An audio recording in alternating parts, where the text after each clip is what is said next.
Good morning to you and welcome to the proceedings of the National Assembly, this being a morning sitting of legislators on the 2nd day of May, the day being 2024, a broadcast brought to you by the Kenya Broadcasting Corporation in conjunction with the Parliamentary Broadcasting Unit. This being the 2nd day of May, year 2024, members of the National Assembly are set to consider a number of businesses in the order paper this morning. Given priority is the Breastfeeding Mothers Bill, National Assembly Bills number 8 of the year 2024. This particular bill is sponsored by Honorable Sabina Chege. And I look at the objective of this particular bill is that the Breastfeeding Mothers Bill 2024 seeks to provide a legal framework on mothers who may wish to breastfeed their children at the workplace. The bill provides for the right of a mother to breastfeed freely or express milk for her infant. The bill further requires that employers should provide breastfeeding employees with lactation rooms to either breastfeed or express milk for their children. Away from the Breastfeeding Mothers Bill, the Universities Amendment Bill, National Assembly Bills number 16 of the year 2024 by Honorable Owen Baya is another bill that will be read for the first time before the floor of the House this morning. And the bill by the Deputy Leader of the Majority Party, Honorable Owen Baya, seeks to amend the Universities Act 2012 in order to allow the President to appoint chancellors of public universities devoid of the current procedures set in the Act. And the current procedures are stipulated in the second schedule discourage persons applying for the position of chancellor because of the procedure that is long and time consuming, especially for the targeted persons who are normally eminent persons of the country who may not have time to go through the entire process.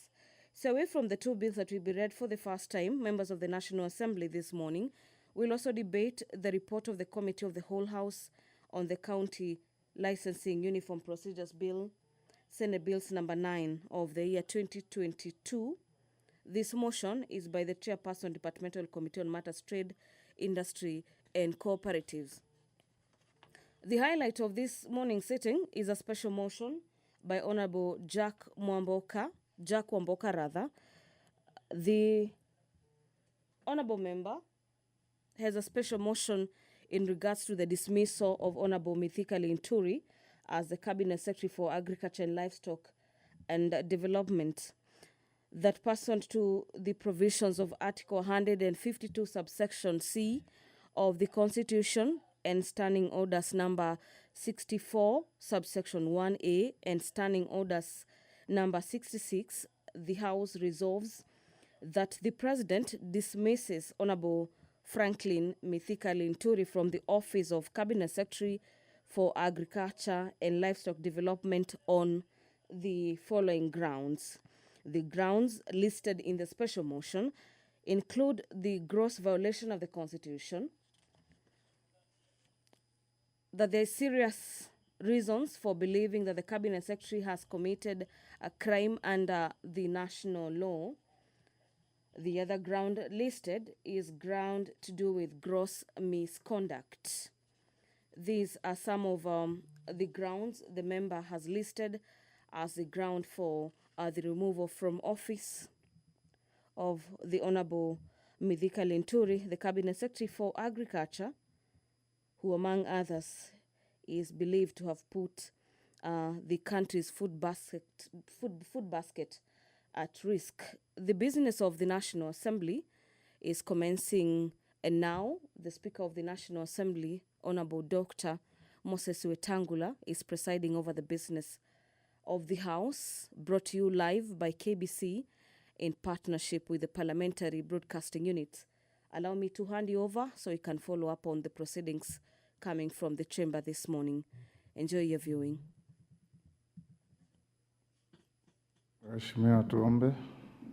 Ewe Mwenyezi Mungu ambaye kwa hekima na wema wako umetoa nyadhifa za viongozi na mabunge kwa ustawi wa jamii na utawala wa haki wa wanadamu.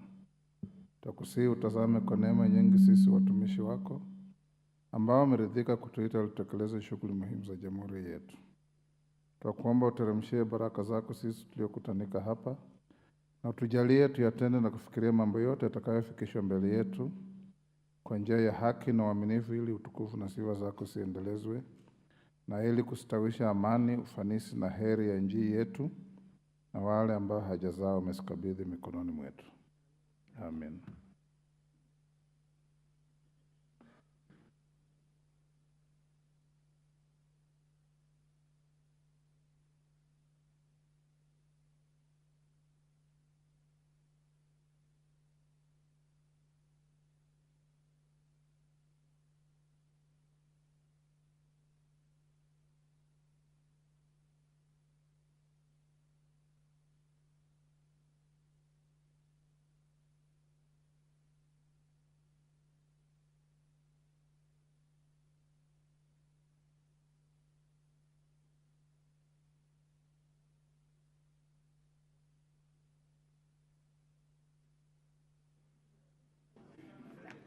Honorable members, we have quorum to transact business.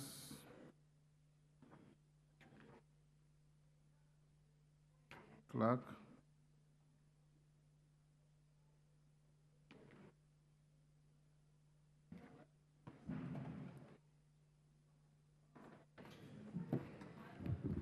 Order number 1, administration of oath. Order number 2, communication from the chair. The brief. Order number 3, messages. Order number 4, petitions. Order number 5, papers.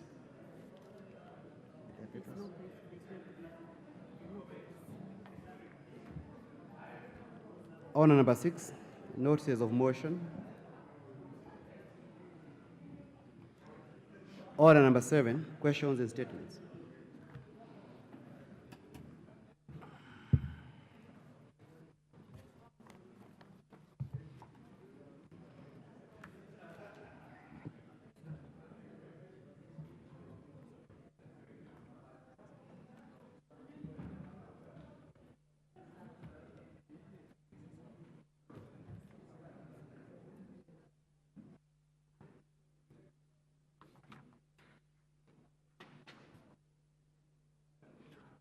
Honorable members, if you look at your order paper, we have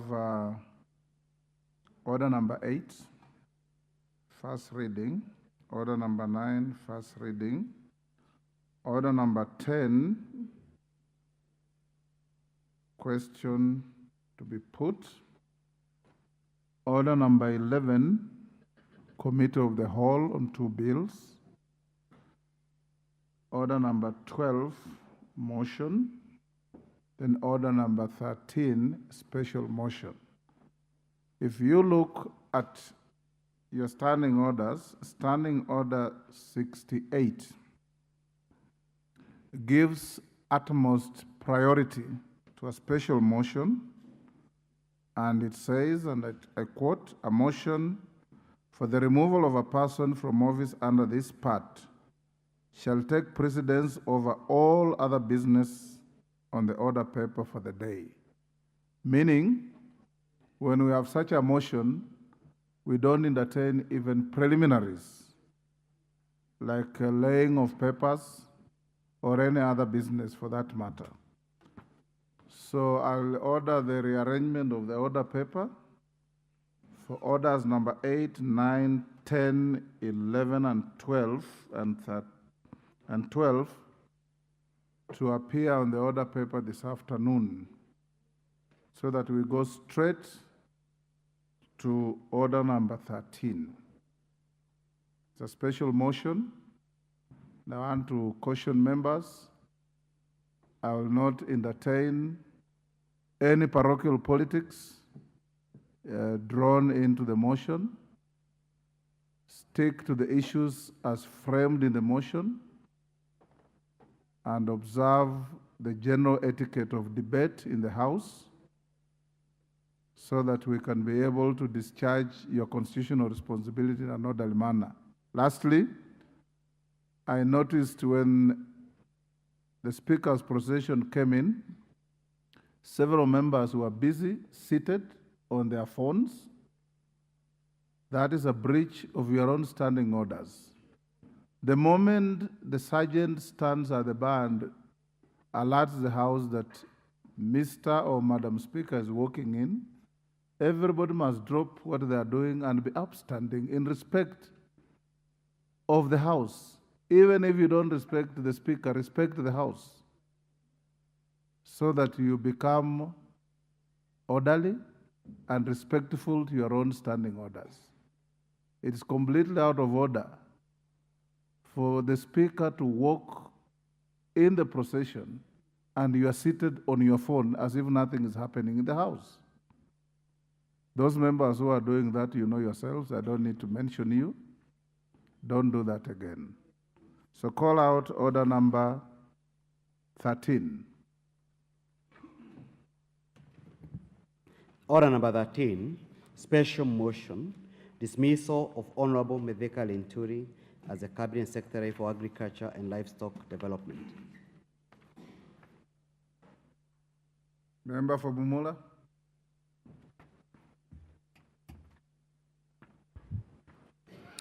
Honorable Speaker, I have two requests to make. One is that you allow me to speak from the table because I have many documents. Two,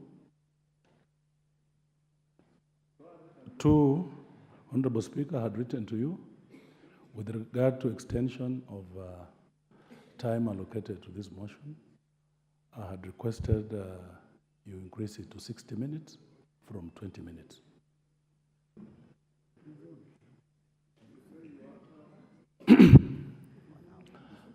I had requested that you increase time limit from 20 to 60 minutes because according to our standing orders, it is at the discretion of the Speaker to do so.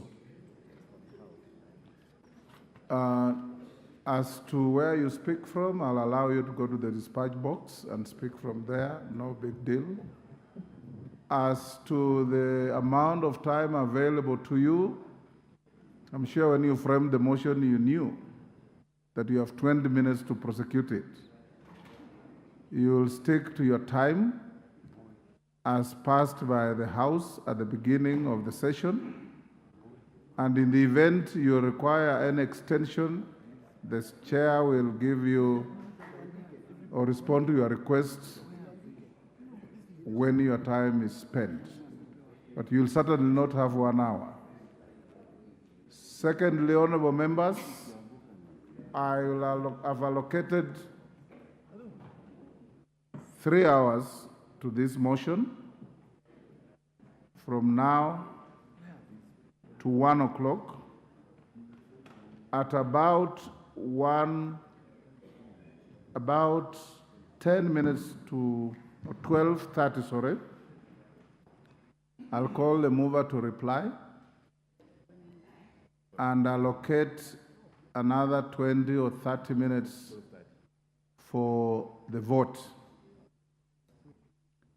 The clerk had sent you a message that each one of you must have your card for electronic voting, which is more efficient and time-saving.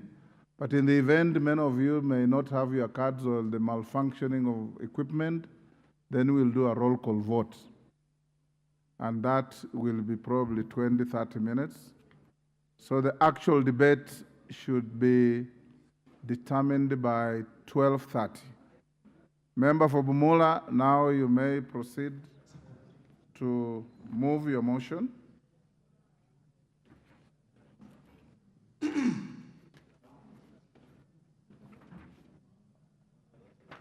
Honorable Speaker, pursuant to the provisions of Article 152(6) of the Constitution and Standing Orders 64, 1A and 66, This House resolves that the President dismisses the Honorable Franklin Mithika-Linturi from the office of the Cabinet Secretary for the Ministry of Agriculture and Livestock Development on the following grounds. 1. Gross violation of the Constitution. A. You start by saying, I beg to move the following motion. Then you read the motion as it appears on the order paper. Then you now elucidate your arguments. Honorable Speaker, thank you. I beg to move the following motion. That pursuant to the provisions of Article 152(6) of the Constitution and Standing Orders 64(1)(a) and 66, this House resolves that the President dismisses the Honorable Franklin Mithika-Linturi from the office of the Cabinet Secretary for the Ministry of Agriculture and Livestock Development on the following grounds. 1. Gross violation of the Constitution. A. Violation of Article 2 and 10, 1C of the Constitution, that Honorable Franklin Mithika-Linturi, acting as a Cabinet Secretary responsible for the Ministry of Agriculture and Livestock Development, appears to have committed gross violation of these constitutional provisions by 1, not undertaking public participation with leaders, stakeholders, or even departments within the ministry in the implementation of far-reaching policy decisions on the procurement and distribution of fertilizer, therefore violating the provision of the Constitution on national values and principles of good governance, insofar as he acted as a state officer to make and implement a public policy to approve the procurement and distribution of fake fertilizer, contrary to recommendations of the National Cereals and Produce Board, an agency in the ministry. And 2, by approving procurement and distribution of fake fertilizer by the National Cereals and Produce Board, discloses a gross violation of national values and principles of good governance insofar as he acted as a state officer to make and implement a public policy to approve the procurement and distribution of fake fertilizer, contrary to Article 10, 1B of the Constitution. B,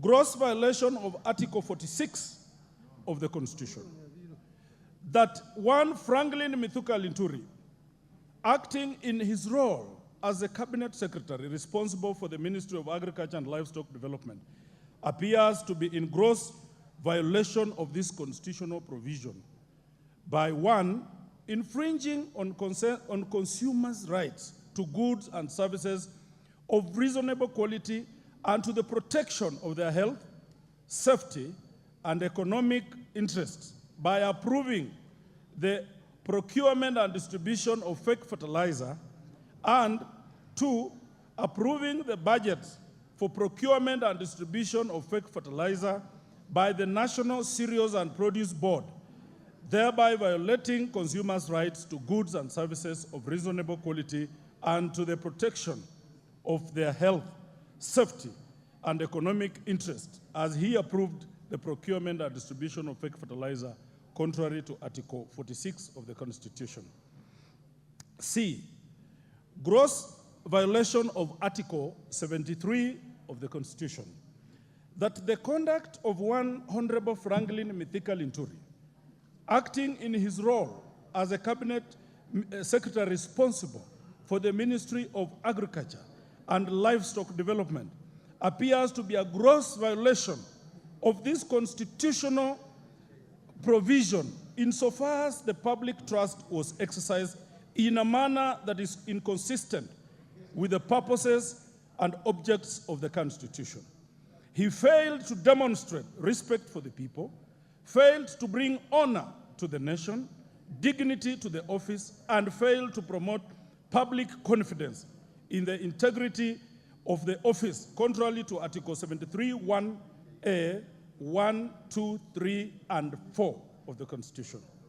D, gross violation of Article 201 of the Constitution, that one Honorable Franklin Mithika-Linturi, acting in his role as the Cabinet Secretary, responsible for the Ministry of Agriculture and Livestock Development, appears to have committed a gross violation of this constitutional provision by approving and procurement and distribution of fake fertilizer by the National Cereals and Produce Board. This amounts to a gross violation of principles on public finance insofar as public money is concerned, and that public money was not applied in a prudent and responsible way when he approved the procurement and distribution of fake fertilizer contrary to Article 201D of the Constitution.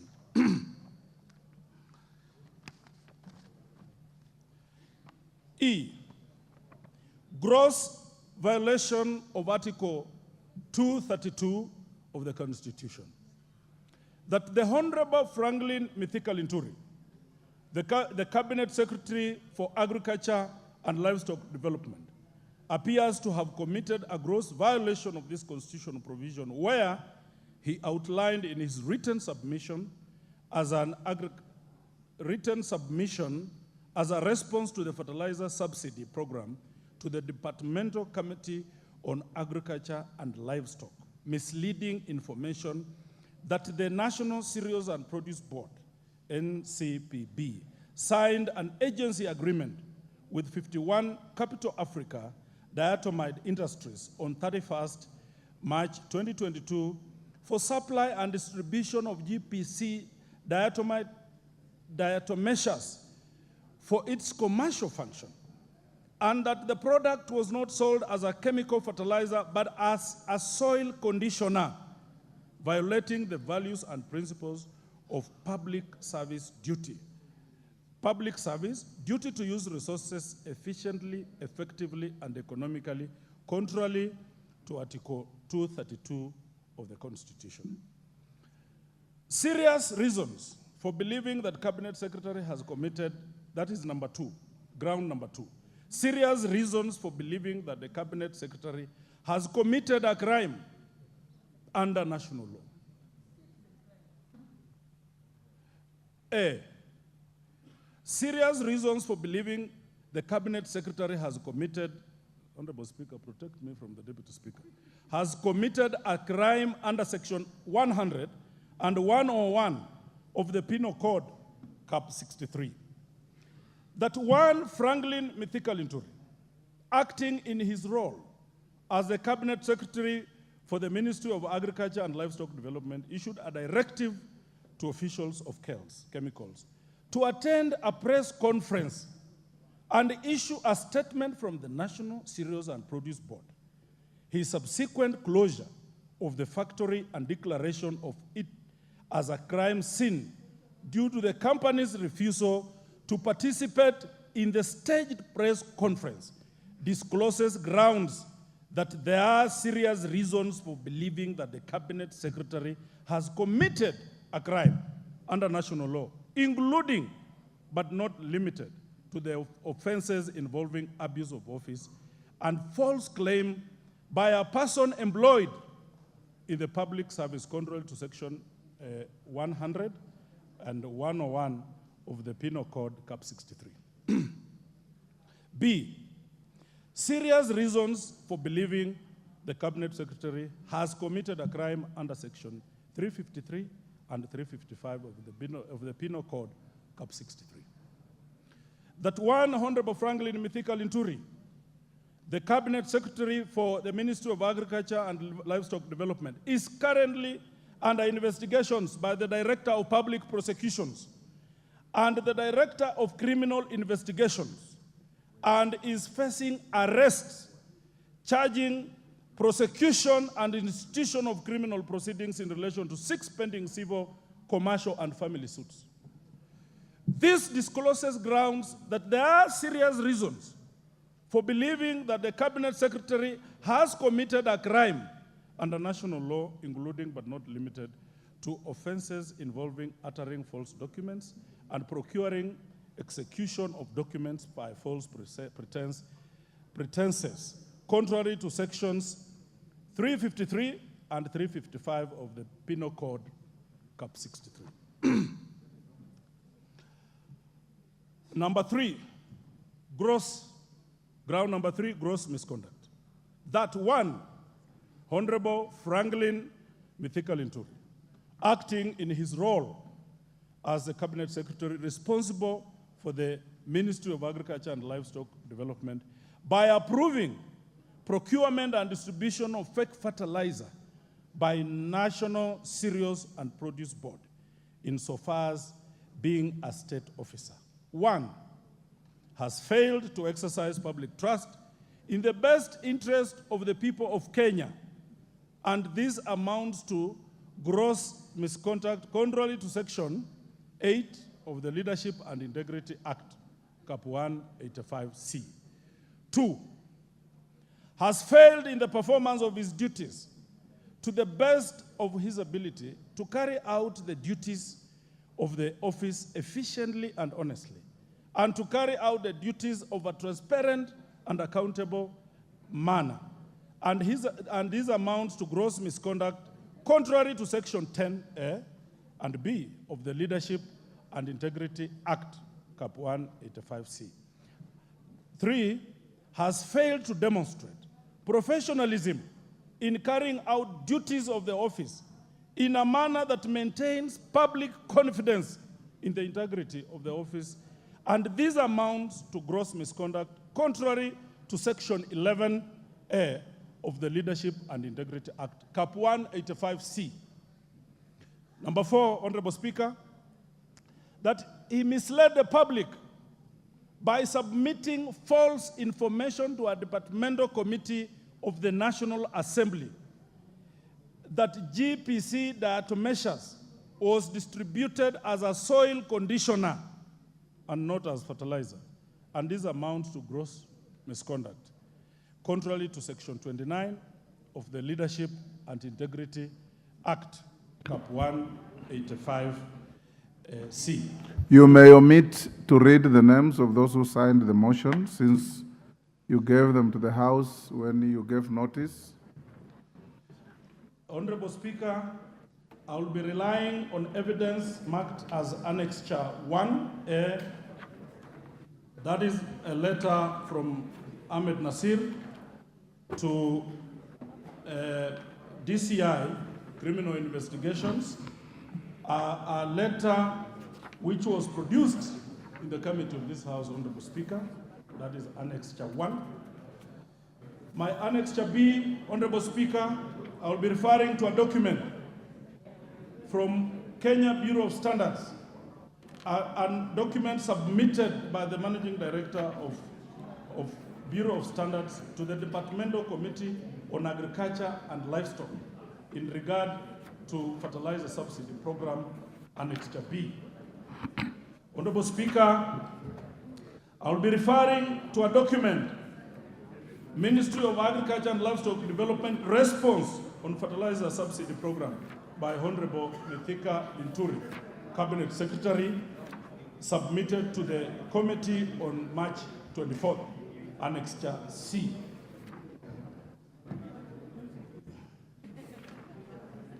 Honorable Speaker, I will be referring to a document marked Annexure D of National Cereals and Produce Board, where it entered into a merger aimed at lowering fertilizer prices. Honorable Speaker, I'll be referring to a document from the courts as Annexure E of Honorable Franklin Mithika-Linturi, first petitioner, Emily Nkorate Bwantai, second petitioner, Anticon Limited, third petitioner, versus Director of Public Prosecutions and others, Honorable Speaker, as Annexure E. Honorable Speaker, I'll be referring to a press statement by Law Society of Kenya as Annexure F. Honorable Speaker, I want to thank you sincerely for redefining the dignity of this House as an oversight body comprising people's representatives of Kenya. When all other bodies, systems do not work,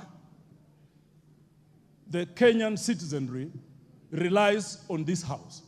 And Honorable Speaker, from the onset, I want to make it clear that this is not a one-party motion. That this motion is indeed about the Kenyan people, Honorable Speaker. It is not a UDA motion. It is not an ODA motion. It is not Azimio motion, Honorable Speaker. And it is not Kenya Kwanza motion. This motion is about the people of Kenya versus one Mithika Linturi. Honorable Speaker, it is not a motion against the people of the Meru community. We have many Meru, people from the Meru community who are very good people, Honorable Speaker, and some of them are seated in this House. This is a motion that seeks, Honorable Speaker, to assist Kenyan farmers who are now not going to harvest because of bad fertilizer, Honorable Speaker. This is a motion that is going to wipe the tears of Kenyan farmers who are now disjointed and now do not know what happens, Honorable Speaker. That this minister, Honorable Speaker, because of time, and I'm sure all these documents have been circulated to members, I'll just be going briefly on these issues. That, Honorable Speaker, I take you to the ground number 2. Honorable Speaker, serious reasons for believing that the Secretary has committed a crime under national law. Mr. Speaker, on the ground of serious reasons for believing that the Cabinet Secretary has committed a crime under this law, I wish to submit as follows. That the conduct of one Franklin Mithika, acting in his role as the Cabinet Secretary responsible for the Ministry of Agriculture and Livestock, contained in the contents of a letter dated 19th April 2024 by Ahmed Nasir, Senior Counsel, addressed to Mr. Amin Mohammed Ibrahim, the Director of Investigations, titled Manufacture and Distribution of Fertilizer, submitting that Mr. Linturi, the Cabinet Secretary of the Ministry of Agriculture and Livestock, on mobile number 0722 218 000, made calls to Mr. Devesh of Kels Chemicals on 10th April at around 9 a.m., directing him to attend a press conference at Jacaranda Hotel, and confirmed that the need for him to use statements as shared with him by Mr. Kimote of the National Cereals and Produce Board by the press conference, and his subsequent issuance of orders of closing the factory and declaring it a crime scene against the law, Mr. Speaker. Mr. Devesh of Kels Chemicals' refusal to participate in the staged press conference discloses grounds that there are serious crimes in believing that the Cabinet Secretary has committed a crime under national law, including but not limited to the offenses listed under Chapter 6 against abuse of office, involving offenses against abuse of false claims by a person employed in the public service, contrary to Section 100 and 101 of the Penal Act, Cap 63 of the laws of Kenya. Attached is a letter dated 19th from Ahmed Nasir. Honorable Speaker, I want to draw the attention of these members of this Honorable House that a minister went and committed a crime. A minister authorized distribution of fertilizer, of fake fertilizer, Honorable Speaker, as it was presented to the Committee of Agriculture. But when things started going south, Honorable Speaker, this minister went and looked for Kels company to take responsibility. This minister ordered the CEO of NCPB, National Cereals and Produce Board, to go and write a press statement, to go and admit liability so that he can save the minister. Honorable Speaker, that is wrong. It depicts a picture of a person who is not fit to serve. If Honorable Linturi, in this matter, was clear in his mind that he is clean, that he has not done any wrongdoing, why did he go and prepare a press conference, a press release through CEO of National Cereals and Produce Board to force, Honorable Speaker, to try and force innocent business people to admit liability on his behalf? It paints a picture of a rogue public servant who is not fit to be anywhere in service of the people of Kenya. That in paragraph 2 of the letter, Ahmed Nasir is a senior counsel. This was submitted to the Committee of Agriculture in this House. Therefore, these materials become part and parcel of the properties of this House. That in paragraph 2, Ahmed Nasir, senior counsel, indicates that he writes the letter on behalf of his client, Scale Chemicals Limited, to set out the factual circumstances surrounding the distribution of the alleged substandard fertilizer. Mr. Speaker, I have tabled already the letter, marked Annexure 1, and invite the House to direct its attention to paragraph 2 of the letter. Honorable Speaker, and I read, further to the foregoing, we feel inclined to suggest that as you assess individual responsibility in the light of an overall evaluation of complicity, the conduct and involvement of one Mr. Franklin Mithika Linturi, the Cabinet Secretary, Ministry of Agriculture and Livestock, and Mr. Joseph Kimote, the Managing Director, National Cereals and Produce Board, should be scrutinized. Our clients informed us of the attempts by the two public officers to distort the correct account of what transpired and to present a counter-narrative whose end was to incriminate our client through intimidation and threats, and to absolve other parties that had been adversely mentioned in the scandal. This occurred on the following dates, Honorable Speaker. A, on 4th of April 2024, Mr. Davesh Patel, the Chief Operating Officer of our client, received a call from Mr. Kimote at around 9:45 a.m.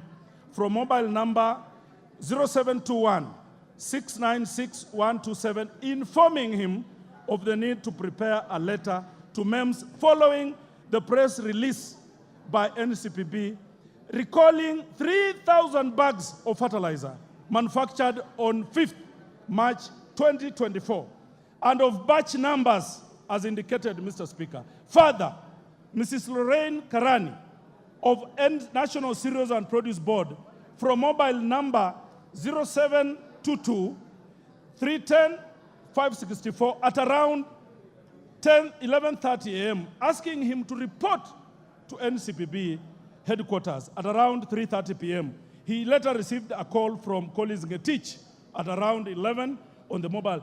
Mr. Speaker, what comes out is that a minister who has committed a crime, but a minister who is hell-bent to try and involve other people who are not part of this system. And that is why we are saying the Minister for Agriculture is not fit, Honorable Speaker. A crime in our Constitution, I will move on, Honorable Speaker, that in paragraph 3 of the letter, Mr. Ahmed Nasir suggests that the Director of Criminal Investigations assesses individual responsibility in light of an overall evaluation of complicity, the conduct and involvement of Franklin Mithika Linturi, the Cabinet Secretary, Minister of Agriculture, Livestock, and Joseph Kimote, the Managing Director, National Cereals and Produce Board. Honorable Speaker, Honorable, A crime- Honorable Amboka, you have about 2 minutes to go. I will exercise my discretion and give you an additional 5 minutes. Honorable Speaker, it is very clear, and I want members to read now that I do not have the time. It is very clear that the minister committed crime. It is very clear that the minister planned and there was an intention for Honorable Franklin Mithika Linturi to commit a crime. Honorable Speaker, he went ahead and tried to cover up this crime. In law, there is nowhere that the minister has any mandate to go and close a factory. Honorable Speaker, that is not part of the mandate assigned to the Minister for Agriculture.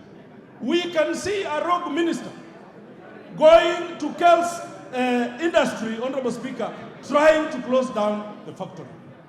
Honorable Speaker, all this leads to a cover-up by Honorable Mithika Linturi, and that is why I'm asking members of this House, members of goodwill, representatives of the people of Kenya, that we find it fit that the President dismisses Honorable Mithika Linturi from office because, Honorable Speaker, the net effect of what Mithika Linturi did is that we are not going to have food. We support good intentions by His Excellency President William Ruto to ensure that Kenya is safe in terms of food, to ensure that Kenya has food that we can even export to our sister countries, Honorable Speaker. But we have a president with good intention. We have a minister who cannot implement the vision of his appointing authority.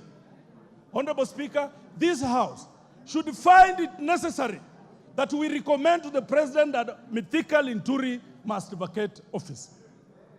Honorable Speaker, Honorable Mithika Linturi has so many cases, some of them active, as I've indicated and proved, and as I've tabled in the annexures here, Honorable Speaker, that the minister has no time to concentrate on his work, Honorable Minister, Honorable Speaker. The Honorable Minister moves from court to court. This is a person who is not fit under Chapter 6 to hold any office in Kenya, even a junior office of a messenger in this republic, Honorable Speaker. I want to plead with my colleagues. I want us to regain the integrity of this House, honorable members. I want this House to go back to those days when Parliament was Parliament, when Parliament was for the people, by the people. Honorable Speaker, I will be seeking members of this House to support that we send Honorable Mithika Linturi home so that the farmers in the counties of Bungoma, the farmers in the counties of Trans Nzoia, Nandi, the farmers in Meru, the farmers in Kiambu, Honorable Speaker, the farmers everywhere in this country that can have reprieve, Honorable Speaker, I will be relying heavily on the goodwill of this House. Honorable Speaker, I leave it to the House. It is a moral question. It is not a political question. I can look straight in the eyes of these members. And I would want to tell you this is not about party lines. It's not about being whipped. It is about standing with the Mwananchi. It is about standing with the Cherotich. It is about standing with the Nekesa. Honorable Speaker, it is about standing with Wamboi. It is about standing with the smallest of farmers who do not even afford money, but the only mistake they do is to trust government, that they trust a government agency. They trust National Cereals and Produce Board. They trust the President of the Republic of Kenya. They trust that government cannot give them a raw deal, Honorable Speaker. They go and purchase fertilizer from National Cereals and Produce Board, a national agency, a government agency. It turns out that they've purchased sand, they've purchased rocks. It is a moral question, Honorable Speaker. I do not know how anyone in their sound mind, can want to side with such a rogue minister? Honorable Speaker, I submit. Who is seconding your motion? You say, I beg to move, not to submit. Honorable Speaker, I beg to move. I would ask Honorable Kibagendi. Honorable Sarah was to second, but she's a bit late. I would ask Honorable Kibagendi to come and second.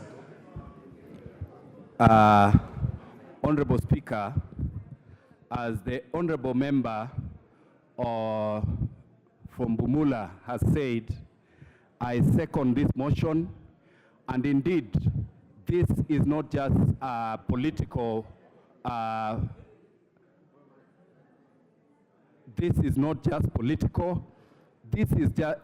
a moral issue.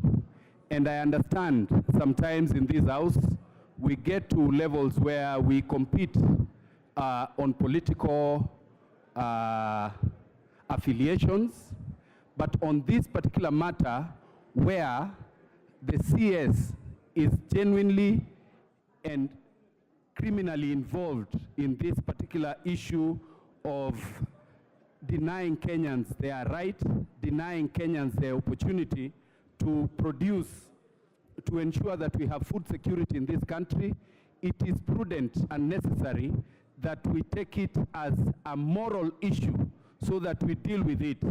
We need to demonstrate to Kenyans that as a house, we can also stand with them. It is not political, this is a moral issue. I support. Thank you. Order, honorable members. Members on their feet, take your seats. Order. Honorable members, I now propose the question, which is that pursuant to the provision of Article 152(6) of the Constitution and Standing Order 64(1)A and 66, this House resolves that the President dismisses the Honorable Franklin Mithika Linturi from the office of Cabinet Secretary for the Ministry of Agriculture and Livestock Development on the following grounds. 1, gross violation of the Constitution, violation of Articles 2 and 10(1)(c) of the Constitution. That the Honorable Franklin Mithika Linturi, acting as the Cabinet Secretary responsible for the Ministry of Agriculture and Livestock Development, appears to have committed gross violation of these constitutional provisions by 1, not undertaking public participation with leaders, stakeholders, or even departments within the ministry in the implementation of far-reaching policy decisions on the procurement and distribution of fertilizer, therefore violating the provisions of the Constitution on national values and principles of good governance, insofar as he acted as a state officer to make and implement a public policy to approve the procurement and distribution of fake fertilizer contrary to the recommendations of the National Cereals and Produce Board and agents in the ministry. And 2, approving procurement and distribution of fake fertilizer by the National Cereals and Produce Board discloses a gross violation of national values and principles of good governance insofar as he acted as a state officer to make and implement a public policy to approve the procurement and distribution of fake fertilizer contrary to Articles 10(1)(b) of the Constitution. B, gross violation of Article 46 of the Constitution, that 1, Franklin Mithika Linturi, acting in his role as Cabinet Secretary responsible for the Ministry of Agriculture and Livestock Development, appears to be in gross violation of this constitutional provision by 1, infringing on consumers' rights to goods and services of reasonable quality and to the protection of their health, safety, and economic interests by approving the procurement and distribution of fake fertilizer, and 2, approving the budgets for procurement and distribution of fake fertilizer by the National Cereals and Produce Board, thereby violating consumers' rights to goods and services of reasonable quality and to the protection of their health, safety, and economic interests as he approved the procurement and distribution of fake fertilizer contrary to Article 46 of the Constitution.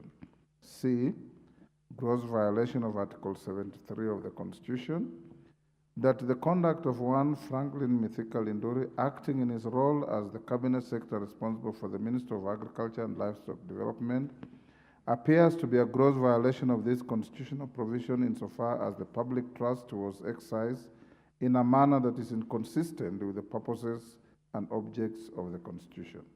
He failed to demonstrate respect for the people, failed to bring honor to the nation, dignity to the office, and failed to promote public confidence in the integrity of the office, contrary to Article 73, 1A, Roman 1, 2, 3, and 4 of the Constitution.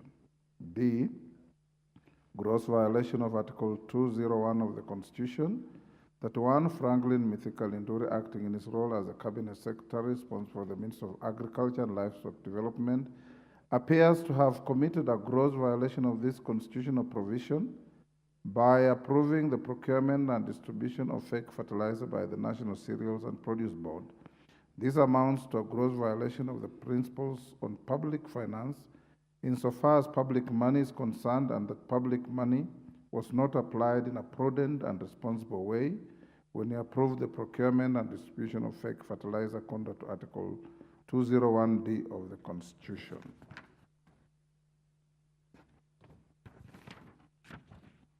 E, gross violation of Article 232 of the Constitution, that the Honorable Franklin Mithika Linduri, the Cabinet Secretary for Agriculture and Livestock Development, appears to have committed a gross violation of this constitutional provision, where he outlined in his written submission as a response to the fertilizer subsidy program to the Departmental Committee on Agriculture and Livestock, misleading information that the National Cereals and Produce Board, NCPB, signed an agent's agreement with 51 Capital Africa Diatomite Industries on 31st March 2022 for supply and distribution of GPC diatomaceous for its commercial function, and that the product was not sold as a chemical fertilizer but as a soil conditioner, violating the values and principles of public service duty to use resource efficiently, effectively, and economically contrary to Article 232 of the Constitution. 2, serious reasons for believing that the Cabinet Secretary has committed a crime under national law. A, serious reasons for believing the Cabinet Secretary has committed a crime under Section 100 and 101 of the Penal Code, Cap 63, that one Franklin Mithika Linduri, acting in his role as a Cabinet Secretary for the Ministry of Agriculture and Livestock Development, issued a directive of officials of Kales Chemicals to attend a press conference and issue a statement from the National Cereals and Produce Board. His subsequent closure of the factory and declaration of it as a crime scene due to the company's refusal to participate in the staged press conference discloses grounds that there are serious reasons for believing that the Cabinet Secretary has committed a crime under national law, including but not limited to offenses involving abuse of office and false claims by a person employed in the public service, contrary to Section 100 and 101 of the Penal Code, Cap 63. Order. B, serious reasons for believing the Cabinet Secretary has committed a crime under Section 353 and 355 of the Penal Code, Cap 63, that one Franklin Mithika Linduri, the Cabinet Secretary for the Ministry of Agriculture and Livestock Development, is currently under investigation by the Director of Public Prosecutions and the Director of Criminal Investigations, and is facing arrest, charging, prosecution, and institution of criminal proceedings in relation to 6 pending civil, commercial, and family suits. This discloses grounds that there are serious reasons for believing that the Cabinet Secretary has committed a crime under national law, including but not limited to offenses involving uttering false documents and procuring execution of documents by false pretenses, contrary to Section 353 and 355 of the Penal Code, Cap 63. 3, gross misconduct, that one Franklin Mithika Linduri, acting in his role as Cabinet Secretary responsible for the Ministry of Agriculture and Livestock Development, by approving procurement and distribution of fake fertilizer by the National Cereals and Produce Board, insofar as being a state officer, 1, has failed to exercise public trust in the best interest of the people of Kenya, and this amounts to gross misconduct contrary to Section 8 of the Leadership and Integrity Act, Cap 185C. 2, has failed in the performance of his duties to the best of his ability to carry out the duties of the office efficiently and honestly, and to carry out the duties in a transparent and accountable manner, and this amounts to gross misconduct contrary to Sections 10A and B of the Leadership and Integrity Act, Cap 185C. 3, has failed to demonstrate professionalism in carrying out duties of the office in a manner that maintains public confidence in the integrity of the office, and this amounts to gross misconduct contrary to Section 11A of the Leadership and Integrity Act, Cap 185C. 4, misled the public by submitting false information to a departmental committee of the National Assembly that GPC diatomaceous was distributed as a soil conditioner and not as a fertilizer, and this amounts to gross misconduct contrary to Section 29 of the Leadership and Integrity Act, Cap 185C. Members who signed to the motion are 110, and their list is attached to the motion.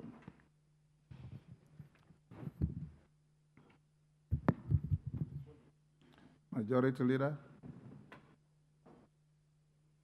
Who has a point of order? Owen Bayer. What is the point of order? Honorable Speaker, I want to thank you for this opportunity to raise a point of orders in the matters that have been raised by the Honorable Wamboka. Honorable Speaker, I would like to start my point of order on Standing Order 89 of our standing orders. Honorable Speaker, if you go to the motion that has been presented ably by the Honorable Wamboka, if you look at page 14 to 16, Honorable Speaker, I will invite you to look at page 14 and 16 of the motion. Page 14 and 16 to of the motion presented, Honorable Speaker, you realize that it is contrary to Standing Order 89. Honorable Speaker, if you look 14 to 16, a lot of the cases that are being referred to are active cases in court, Honorable Speaker. And therefore, the sub judice rule kicks in. And therefore, I would invite you, Honorable Speaker, to look at that and declare that that aspect that is being referred to as not admissible in this motion, Honorable Speaker. Honorable Speaker, again, if you move again on the motion, Honorable Speaker, and you look at Standing Order 90, Standing Order 90, Honorable Speaker, the motion extensively relies on matters that are of personal relation to the member who signs as number 15 on the list. Honorable Speaker, interest should have been declared as under our standing order that the person, the member of parliament signing as number 15 should have, in this case, declared interest in this matter, because the cases referred extensively refers to personal relationship to the member. And therefore, Honorable Speaker, I move that we amend the list, or you declare that the list presented to you, Honorable Speaker, be expunged totally, and therefore this motion falls on its face, Honorable Speaker. Honorable Speaker, if you allow me, Honorable Speaker, I would like to move an amendment to that, or you declare it as... You stood on a point of order. Just prosecute your point of order. I am prosecuting my points of order, the Honorable Speaker, and I require that you make a ruling on my point of orders. Okay. Honorable Speaker, under Standing Order 87, Honorable Speaker. Standing Order 87, 6.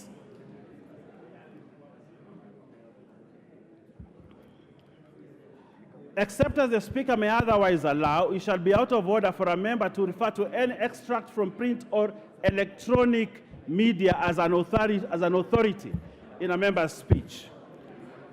Honorable Speaker, if you look at the motion as laid by my friend, the Honorable Kwamboka, and I will request that you make a ruling on this, Honorable Speaker. If you move from page 11, he refers to electronic. The whole thing is based on electronic print media. If you look at page 11, he refers to Citizen Digital. If you move again, he refers to nation.media. On page 12, on page 13, Honorable Speaker, he refers, and if you continue, Honorable Speaker, the whole motion is based on extracts from electronic and print media. Honorable Speaker, our standing order 6 does not allow that happens, and therefore this motion, Honorable Speaker, in my preliminary objection on this, Honorable Speaker, and our current standing orders cannot stand the presence of for it to be tabled here. Honorable Speaker, I would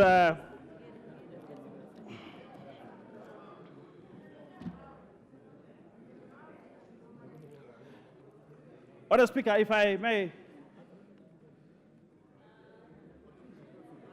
I want to catch the Speaker's ear.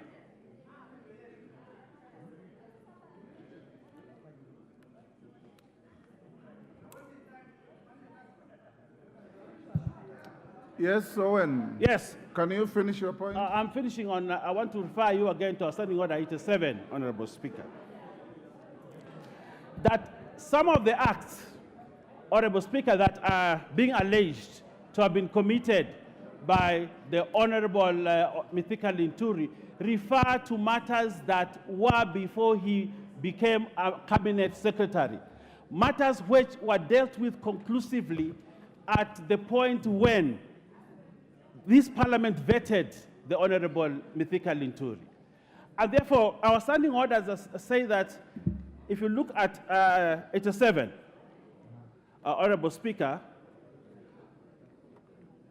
if a matter has been discussed and dispensed with during a session of Parliament, for which this session refers to, Honorable Speaker, it cannot again be referred to during the same session. And Honorable Speaker, the cases that are referred to here were dealt with. They happened before the Cabinet Secretary was appointed Cabinet Secretary. And again, these matters are being reintroduced in the House. Unless with your express permission, these matters can be introduced. But as it stands now, Honorable Speaker, the motion as presented, and I request your judgment on the ruling on this matter, Honorable Speaker, cannot stand to be discussed in this House. I rest my case, Honorable Speaker. Thank you, Owen Baya.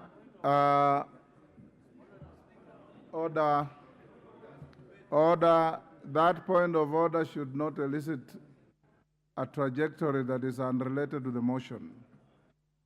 On the question of sub judice, you have to demonstrate that any mention of a case that is pending before court in the House will prejudice the possible outcome of that case. And if any member ventures into discussing the merit of any case pending before a court of law, the Speaker, who is a consummate lawyer, will stop that member. On the matter of conflict of interest, you've simply said number 15. You have not mentioned the name. And the number of members required to support the motion was 88. We have 110. So even if you have number 15 out, it makes no difference. So I'll order that the motion continues. Murugara. All of you. Right. Thank you very much. Thank you very much, Mr. Speaker. Mr. Speaker, I rise to oppose this motion And I do have various reasons why I urge the House to reject this motion. Some of them are purely based on the law, because the motion, in certain respects, does breach statutes, and as such, this House cannot condone a motion that breaches statutes. Mr. Speaker, if you allow me to move, because I have limited time, I wish to draw the attention of the House to the affidavit in support of the motion. The affidavit is sworn by the mover of the motion before a commissioner for oaths. It is also very clear from the motion that the affidavit was drawn by a law firm of Messrs. Brian Kaemba, Kamau and Company Advocates. It then becomes apparent on the face of the record that the affidavit was commissioned by the same advocate, Odruet. That advocate is Mr. Brian Madila Kaemba, who is of the law firm of Brian Kaemba, Kamau and Company. That being the case then, this affidavit is in direct contravention of the Oaths and Statutory Declarations Act, Chapter 15 of the laws of Kenya. And the offended section is Section 4.1 of that particular act, because it expressly prohibits any person who is administering the oath not to have any interest in the matter. Having done so, then it means the affidavit in support is faulty, and the Speaker has the discretion to expurge it from the record. If that is done, it means then the affidavit and all the supporting documents go with it. If that happens, then it means we have a motion that is not supported by any evidence. The consequence of that is that the motion cannot stand as it is and should actually fail. For that reason, and I do reserve my rights to raise this at any stage, I urge the House to reject this motion for being in contravention of the statute. Number two, it is vitally important that as we debate, we also know that this House is not a guillotine. A guillotine, for those who do not know, was an instrument of execution during the French Revolution, which was in the 18th century. And the purpose of the guillotine was actually to chop off everybody's head when it was brought before that particular tribunal. We must go to what our Constitution says, which is exactly what we have before the House. What does a cabinet secretary do? Because the offenses we have here are all on the allegations of having approved. He made approvals for certain contracts, he made approvals for certain disbursements, he made approvals. The question we ask is this: under our Constitution and the law, who is the accounting officer? Can a cabinet secretary be held responsible for matters that are discharged by an accounting officer? Truly, a cabinet secretary is not an accounting officer. He is not responsible for approvals that have been enumerated here, and as such, we have actually brought the cabinet secretary before this House, where we are now being asked to actually guillotine him. And I urge the House to reject the process of guillotining. We also have been told, in as much as we cannot say the matter is sub judice before Parliament. My submission before the House is that this matter is seized by Parliament, and it is premature. It is premature in that the matter was brought to the House, it was committed to Agriculture Committee, and the Agriculture Committee is still working on it. We are also informed that there are other government agencies that are investigating the matter. The net effect is that the results of these investigations may actually exonerate the Cabinet Secretary, and therefore, if this House proceeds with the motion as it is, we have the possibility, there is a likelihood of making a premature decision. And this is what we are terming as guillotining. So, honorable members, as we debate, we must also confine ourselves to the provisions of the Constitution, to the provisions of the law, so that we do not execute an unjust matter before the House. What would happen if... Yes, Otienda Mola, there's a point of order, Murugara. Thank you, Mr. Speaker. Mr. Speaker, I have labored to listen to my chairman make his submissions on this point. And he has made 2 points which essentially question your directions on this matter. He has made submissions on the admissibility of the affidavit. Now he's making submissions on the admissibility of the debate on account of the fact that it's before a committee which is junior to the House. Is it in order for my chairman, Honorable Murugara, to question your admission of this matter to debate? Thank you, Mr. Speaker.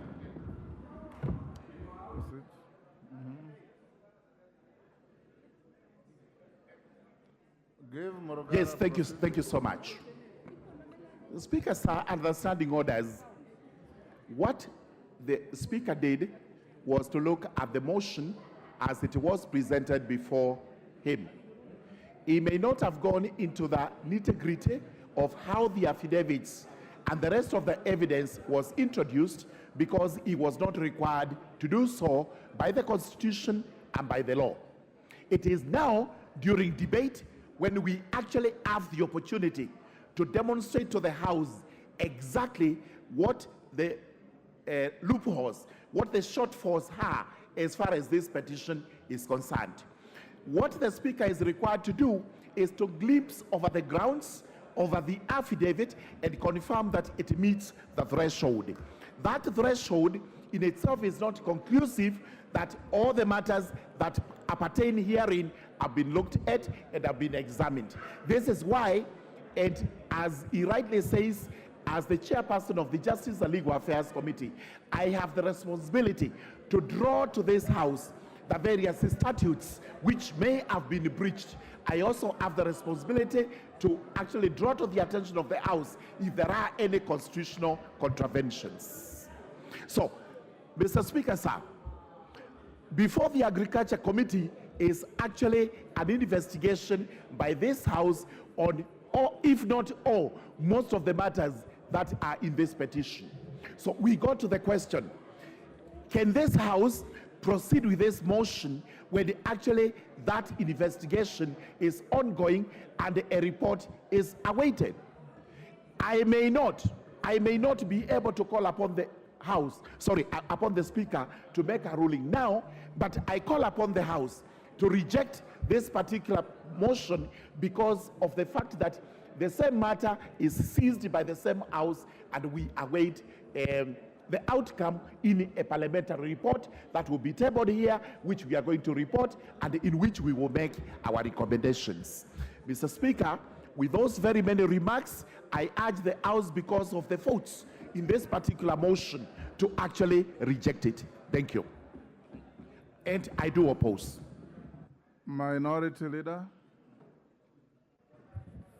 Thank you very much, the Honorable Speaker. Order, Minority Leader and Majority Leader, you have 15 minutes each. The rest members, you have 10 minutes. In the event you exhaust your argument under 10 minutes, you should yield the ground to other members. Thank you very much, Honorable Speaker.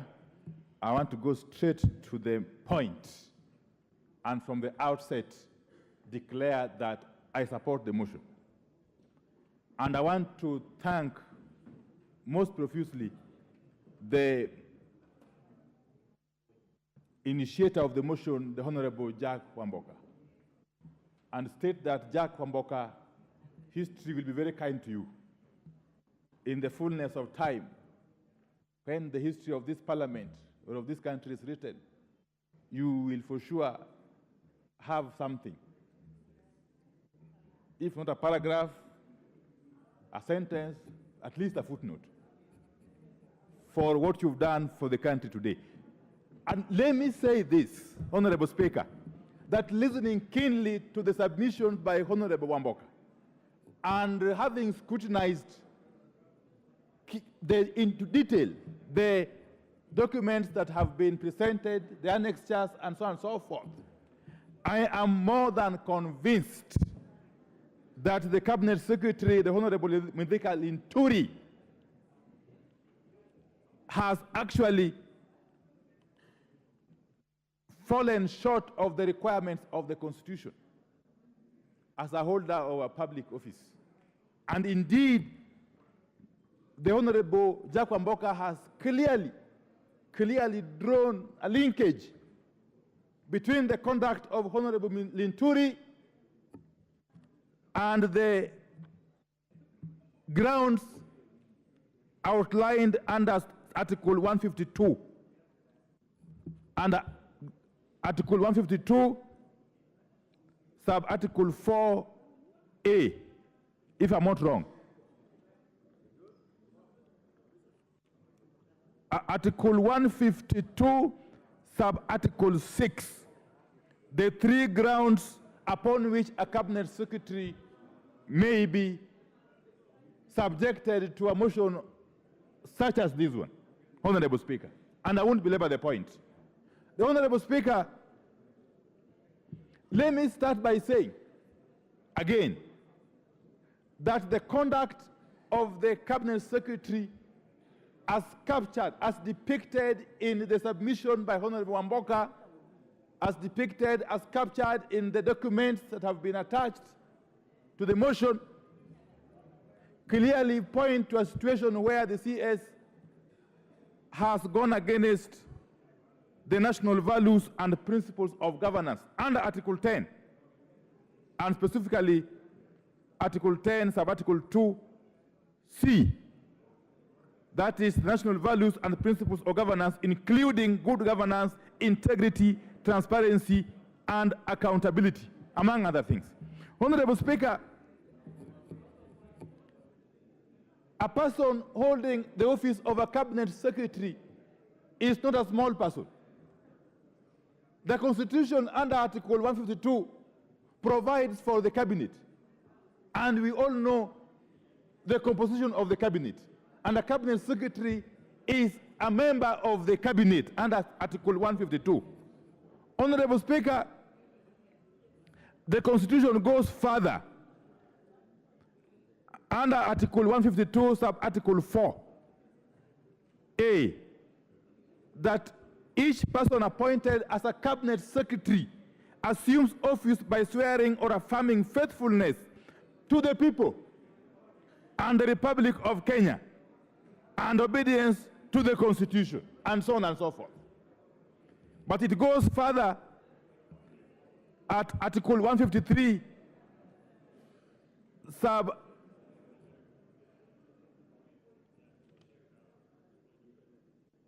it goes further, Honorable Speaker,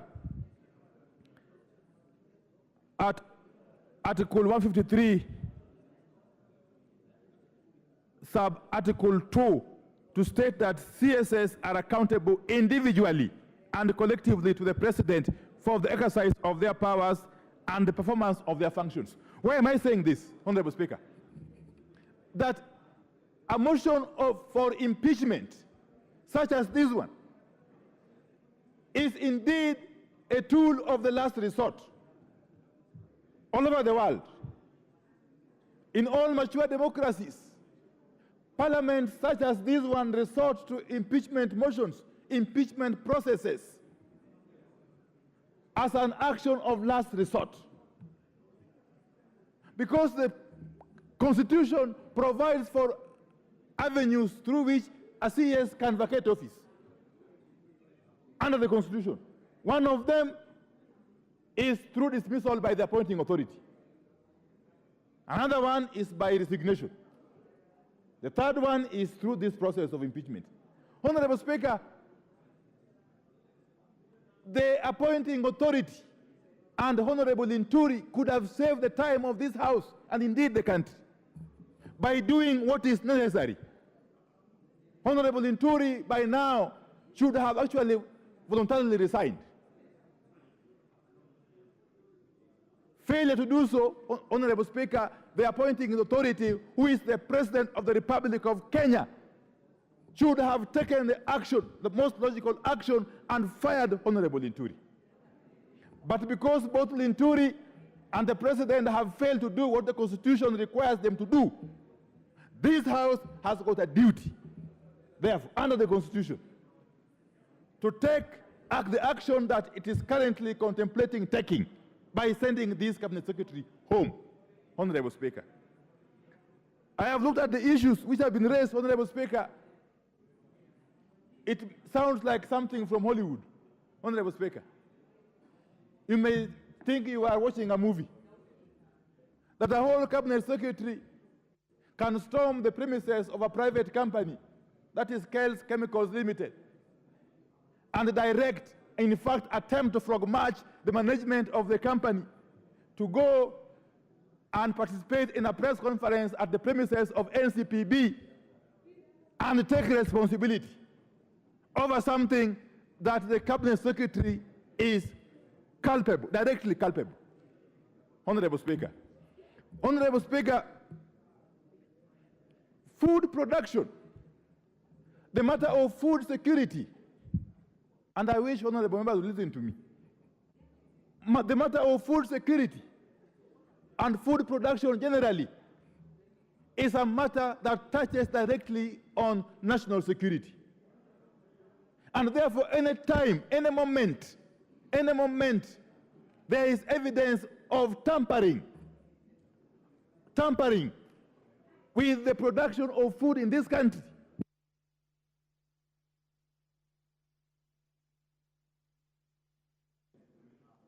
what's happening? By way of supplying substandard or fake farm inputs, including fertilizer, Honorable Speaker. In some countries, you would actually be summarily executed. In some countries, if you are suspected of having been involved in jeopardizing food security of a country, of a nation, you would actually be summarily executed in the public. But we are lucky we have got a functioning constitution and we are governed by the rule of law. And therefore, Honorable Speaker, this is not a small matter. This is not a light matter. This is not a matter of politics. This is not about Kenya Kwanza or Azimio. It can't be. And this is not about Jack Wamboka. It is about the survival, the very survival of this country. It is about the very survival of this country. Honorable Speaker, countries that are food deficient, history has recorded, have been prone to coups and counter coups and civil upheavals. And therefore, anybody attempting to jeopardize food production is inviting us as a country to go that direction. A hungry country, a hungry populace is a very, very dangerous populace. You cannot govern it. You cannot govern a hungry population. They can rise up against you anytime and overthrow you. So the Cabinet Secretary and his acolytes are directly responsible for attempting to subvert food production in this country. Honorable Speaker, can you imagine that the NCPB, and don't tell me that the CS doesn't get involved in the procurement by NCPB. That one you can tell the birds. Everybody who lives in this country knows how government works.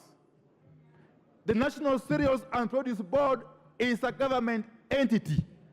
It's a parastatal within the Ministry of Agriculture, under the supervision of the CS for Agriculture. How on earth did NCPB procure hundreds of thousands of bags of NPK fertilizer from a briefcase company? A briefcase company, going by the name MEMS Distributors Limited. A company that has had no history of dealing with fertilizer. Then MEMS goes ahead and approaches Kale Chemicals Limited to manufacture for it the fertilizer for its supply to NCPB. What happens? Kale manufactures and supplies to MEMS only 69,000 bags of the NPK fertilizer, 10, 16, 10. But then what happens again? MEMS distributors proceeds to supply NCPB with over 400,000 bags. So the question is, where did MEMS distributors and NCPB get the extra hundreds of thousands of bags of this fertilizer? Where? From where? And then it turns out that these extra bags of fertilizer are the ones that were actually stones. What have you? Stones, gravel, sand, and donkey waste, I'm told. So somebody is basically sabotaging the very, very survival of this country. And the cabinet secretary cannot feign ignorance. Because if he feigns ignorance, then he is not fit to hold that office. Then he's unfit. Then he's incompetent. How? But then NCPB goes ahead and pays for this fertilizer, this fake fertilizer. I may call it air, because farmers would never use it anyway. NCPB rushes to pay for this fertilizer. It basically tells you that somebody powerful was pulling the strings behind the scenes. That is the point. Somebody even more powerful was pulling the strings behind the scenes. So the cabinet secretary cannot absolve himself from accountability on this matter. Honorable Speaker. Honorable Speaker, even more intriguing, as we are told that investigations are being conducted by the relevant investigative agencies. And we are also being told here by my friend, the chairman of JLAC and Owen Bayer, that the Committee on Agriculture is also seized of the matter, that we wait for the outcome of their investigations or inquiries. And yet, NCPB goes ahead to decree that it is embarking on a scheme to compensate farmers who purchase the fake fertilizer. Then you ask yourself, where are they getting the money from? This House, to the best of my recollection, did not authorize any such expenditure. Did not. Where did NCPB get the authority and the money to compensate farmers? Yet, even before the investigations are complete, do we even know how much was this fake fertilizer as we speak? Do we know? We don't know. We don't know. Honorable Speaker, from what I know, and you know, my Honorable Speaker, I have a lot of information. From what I know is that what we are being told is just but the tip of the iceberg. When the full extent of this fertilizer scandal is exposed, you will be shocked. It will be worse than Goldenberg scandal. What we are being told is just but the tip of the iceberg. And you know, Honorable Speaker, in my capacity as leader of the MIO, this side, I am privy to a lot of information. In fact, information just comes to me. I don't go looking for information. And I've got a file for each of these ministers and the PSS. Let me tell you, even if this House attempts to allow military to go scot-free, in the fullness of time, each and every person who is involved in this racket will have a date with their destiny.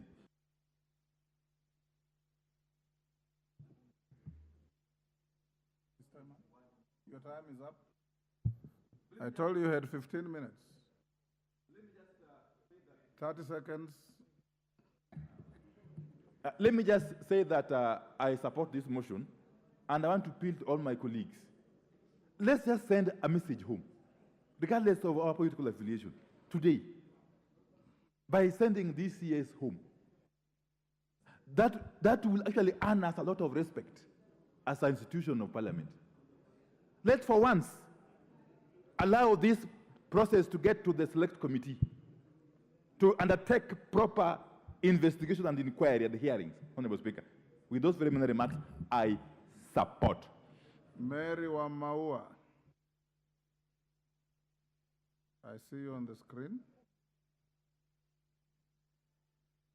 You seem to be unprepared. Malulu Njendi,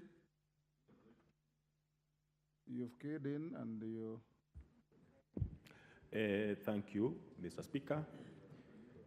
Mr. Speaker, I arise actually to oppose this motion. Mr.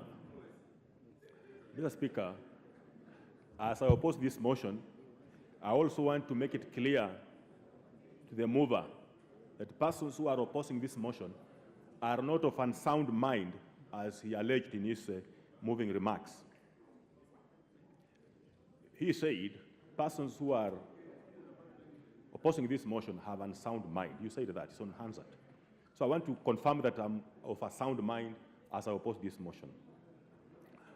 Mr. Speaker, as I oppose this motion, it is simply because many times we have wanted to sacrifice people who are not really victims of what we want to sacrifice them for.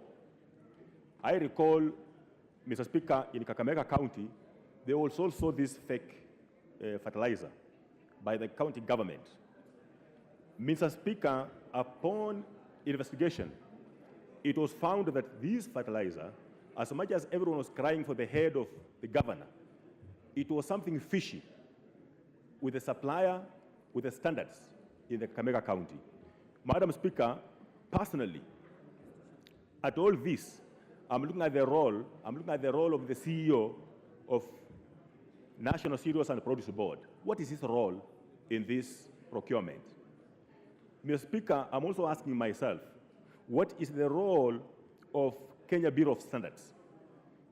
Mr. Speaker, these are the key bodies that were advising on what to be supplied and finally what was supplied in terms of standards. Mr. Speaker, I'm afraid that what is being alleged here, I have a feeling it could be something that is beyond what's on this floor, because most of us, as we arise to speak, as even raised by Honorable Bayer, we could be seeing more than what you're seeing on the floor of this House. It could be something that has gone wrong somewhere, maybe in a family line or something like that, that finally it has found itself on the floor. Mr. Speaker, this matter is under investigation. The CEO of the National Cereals and Produce Board has been arrested. So if we proceed, for example, now to impeach the minister or the CS, Mr. Speaker, personally, I will be taking it to be that you have actually acted before the actual truth about this fertilizer has come out. I would that we actually don't proceed with this motion so that we give time to the actual bodies that are entitled with investigations to investigate. They complete the process of investigation. Court cases take this matter through. ESC takes this matter through. But finally, when you have a report, then this matter can come on the floor of the House. Mr. Speaker, I'm also aware this matter is under the Agriculture Committee of the National Assembly, also the Agriculture Committee of the Senate. Mr. Speaker, I would that we let this matter, first of all, be processed by those respective committees, after which now we can proceed whether this CS is really criminal or this matter as alleged by the mover. Otherwise, Mr. Speaker, I oppose this motion. Thank you.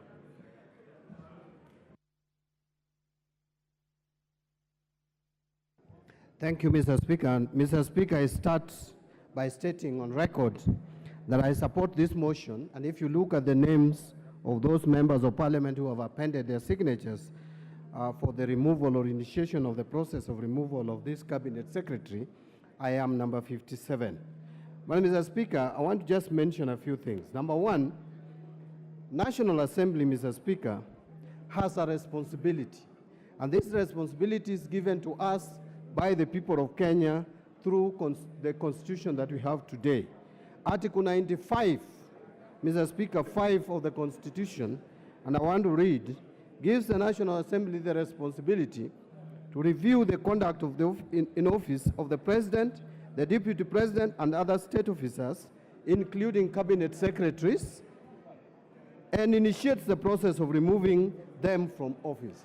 So, Mr. Speaker, what we are embarking on today is one of those cardinal responsibilities given to National Assembly by the people of Kenya to review the conduct of a cabinet secretary, one Mithika Linturi, to hold office with a view to initiate the process of removing him. Madam Mr. Speaker, I want to plead with those members of parliament who think they want to save Mithika Linturi. If I were you, if you love this cabinet secretary, the more reason you should vote for this motion. Mr. Speaker, today we are not removing Mithika Linturi. By this motion, we are not removing Mithika Linturi. If you read, Mr. Speaker, Article 152 of the Constitution, which gives details of how to remove a cabinet secretary from office, it states that if a motion, it states that a member of the National Assembly, like Honorable Jack Wamboka has done, supported by at least 1/4 of all the members of the Assembly, may propose a motion requiring the President to dismiss a cabinet secretary. That is the motion we are dealing with today. And the grounds are stated. But Mr. Speaker, the same article goes ahead to mention that if this motion is supported by at least 1/3 this morning of the members of the National Assembly, then the Assembly shall appoint a select committee comprising of 11 of its members to investigate the matter. Mr. Speaker, if you look at the document presented to us by Honorable Wamboka, the only way justice can be done to this cabinet secretary is for this House to push this matter forward so that a select committee of this House will have an opportunity to look at the details as presented. How else, Mr. Speaker, will we even know that this telephone call was made by Honorable Mithika Linturi if we don't give opportunity to this House to appoint a select committee to go and scrutinize, get to the bottom of these details, and bring a report to us? If they find that these matters are not substantiated, if the committee shall find that these matters are not properly substantiated, then the matter will end there. The committee will report back to the House and the matter will die. But if the matters will have been found to have been substantiated, then this House will proceed to take another vote, Mr. Speaker, where even before we take the vote, we will present Honorable Mithika Linturi with an opportunity to address this parliament and defend himself. That is the time we will know that he is innocent or is not innocent. But stopping this process at this stage would be reckless, would be careless, and would demonstrate a House that does not know its responsibility. So, Mr. Speaker, I want to also add that it is not just on grounds of gross violation of the provisions of this Constitution that you would initiate a process of removing a cabinet secretary. It is not only on the grounds of where serious reasons of believing that the cabinet secretary has committed a crime under the national or international law that a process like this would be initiated. This process would even be initiated if we have a reason to believe that there is gross misconduct on the part of the cabinet secretary. And Mr. Speaker, based on the evidence that Honorable Wamboka has presented to this House, and particularly I'm concerned about the issues of National Cereals and Produce Board.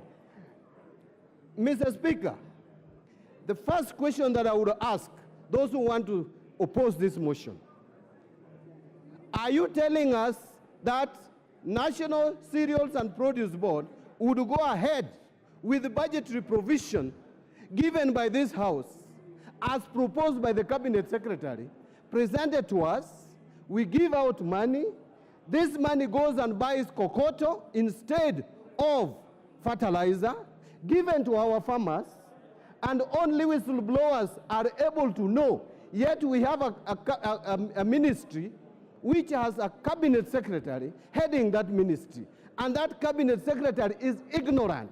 But Mr. Speaker, what worries me more is the evidence that is produced before us through a letter that is written by a lawyer, Ahmed Nasir Mohammed. And clearly, Ahmed Nasir is telling us that Mithika Linturi even attempted to subvert justice by trying to dictate or order this particular factory to go and issue a statement. And the evidence is there. The telephone number is there. Calls were made. Safari can confirm the same. And that is why I want to plead with this House, Mr. Speaker, that this is a matter that we cannot treat casually. This is a matter of hunger. It is a matter of food. It is a matter of food security in this country. It is a matter that can bring this country to anarchy, as the minority leader said. We must show responsibility. You are elected by your people to come and speak for them. They don't have a voice. They cannot talk to Mithika Linturi. It is you who can speak to Mithika Linturi. It is you who can speak to William Ruto, who appointed Mithika Linturi. And when these cabinet secretaries were appointed, Mr. Speaker, I remember saying that this is going to go in the records of history as the most incompetent cabinet. And you can already see that some people are protecting, Mr. Speaker, Mithika Linturi and claiming that he was ignorant of what was happening in National Cereals and Produce Board. Mr. Speaker, if Mr. Linturi can be ignorant of what is happening at the National Cereals and Produce Board, then what can he be ignorant about? This is an incompetent... Honorable Mbadi, there's a point of order. Mr. Speaker, I rise pursuant to Standing Order number 83, as read together with Standing Order number 91, on the accuracy of information that is being provided by my very good friend, the Honorable Mbadi. Mr. Speaker, is it in order for the Member of Parliament, for the nominated Member of Parliament to claim that he had already made up his mind from the time the Cabinet Secretaries were nominated or appointed, that they were incompetent, so that his information that he had at that time, which he never gave us in the House, when we were approving Mithika Linturi, is it in order, Mr. Speaker, for somebody to redact information which we thought he had or which he thinks he should have had? The accuracy of his information, Mr. Chairman, Mr. Speaker, is in fact one thing. He is alleging that, in fact, the conduct of the president is not at issue here. In fact, if he wants to bring a substantive motion with the issue of the conduct, he should not mention the president. He is not part of the motion that is in the House. The motion is in the House is with regard to the Honorable Mithika Linturi, who was his colleague in the 13th Parliament. Mr. Speaker, is it in order for him to claim that he had this information, but he never gave to the House? That is very misleading, Mr. Speaker. Body wind up. Mr. Speaker, you know, Honorable Chepkonga could be older than me by age, but he is not older than me in this House, and I don't know why he's resting so early. You still have time to be here, so don't rust. Please just remain active, focused on what I say. Mr. Speaker, I was reminding the President, we are appealing to the President as the appointing authority. That is what we are doing here. The President has to remove this cabinet secretary from office. We are speaking to him. We are telling him this is one of your incompetent cabinet secretaries. Please hear us. Listen to us. I said this when these cabinet secretaries were being approved. It is on record. I even use words that I don't want to repeat today. So, Mr. Speaker, what I'm saying in a nutshell, Mr. Speaker, as I wind up, I want to plead with this House. Please allow this motion to go through so that we can appoint a select committee of 11 members to interrogate this matter, look at it into details, look at the evidence adduced, so that if there is no evidence, we will let Linturi continue running the ministry. If there is evidence, let us get him out, get another Kenyan, even if we want a Kenyan from that region where he comes from. There are so many competent Kenyans from that region, that county, that part of the country. Mr. Speaker, I want to plead and persuade, including the majority leader, support this motion so that we can have these matters settled in a professional manner through the committee of this House. Mr. Speaker, I support. Majority Leader. Thank you, Honorable Speaker. I hear my good friend, Honorable John Buddy, asking me to support, and I rise to oppose this motion, Honorable Speaker, by the Honorable Member for Bumula, the Honorable Jack Wanami Wamboka. But allow me, Honorable Speaker, to take this opportunity to thank the Honorable Jack Wamboka for having the courage and fortitude to not only collect signatures and bring this motion, but also to prosecute it. Although he has performed dismally in his prosecution of the motion, Honorable Speaker. Honorable Speaker, I keenly listened to you on Tuesday when you made your communication, Honorable Speaker, on this motion. Honorable Speaker, this House is guided, or rather, as you stated, is a house of rules, and is guided by not just by the standing orders, but also by a constitution. Honorable Speaker, if you read through standing orders 64 to 66 of our standing orders, you will realize that the Honorable Wamboka's motion falls flat and contra our standing orders and also the Constitution, Honorable Speaker. Honorable Speaker, it is also true that matters to do with removal of office of public officers, as you stated in your communication, Honorable Speaker, are largely guided also by precedents and borrows heavily from court rulings and the threshold set in. Honorable Speaker, the famous Wambora cases on the removal of former governor for Embu County speaks volumes.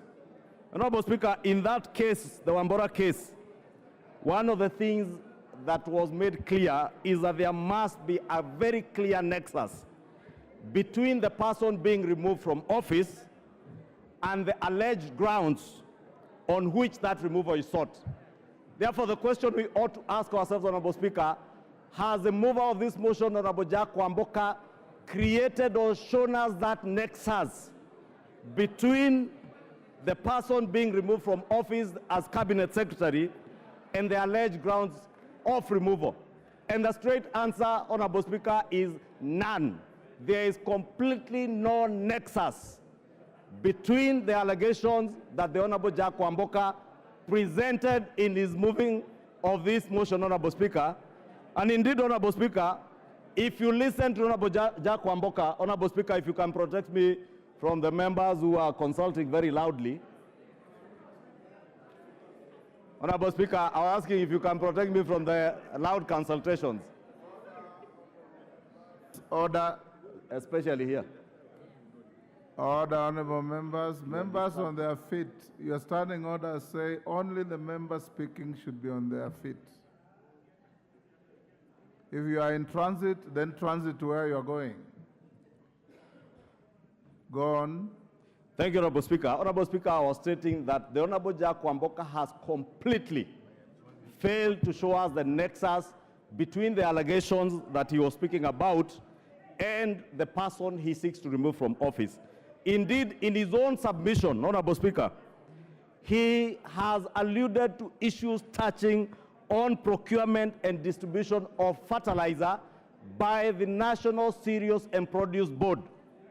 Honorable Speaker, the Honorable Jack Wamboka is not an ordinary member of Parliament. The Honorable Jack Wamboka, and congratulations to him, is a first-time member of Parliament, but also serving as a senior member of this House as the chair of the Public Investments Committee. And therefore he knows, because he oversees these parastatals some of these parastatals in PIC, that parastatals are semi-autonomous of ministries.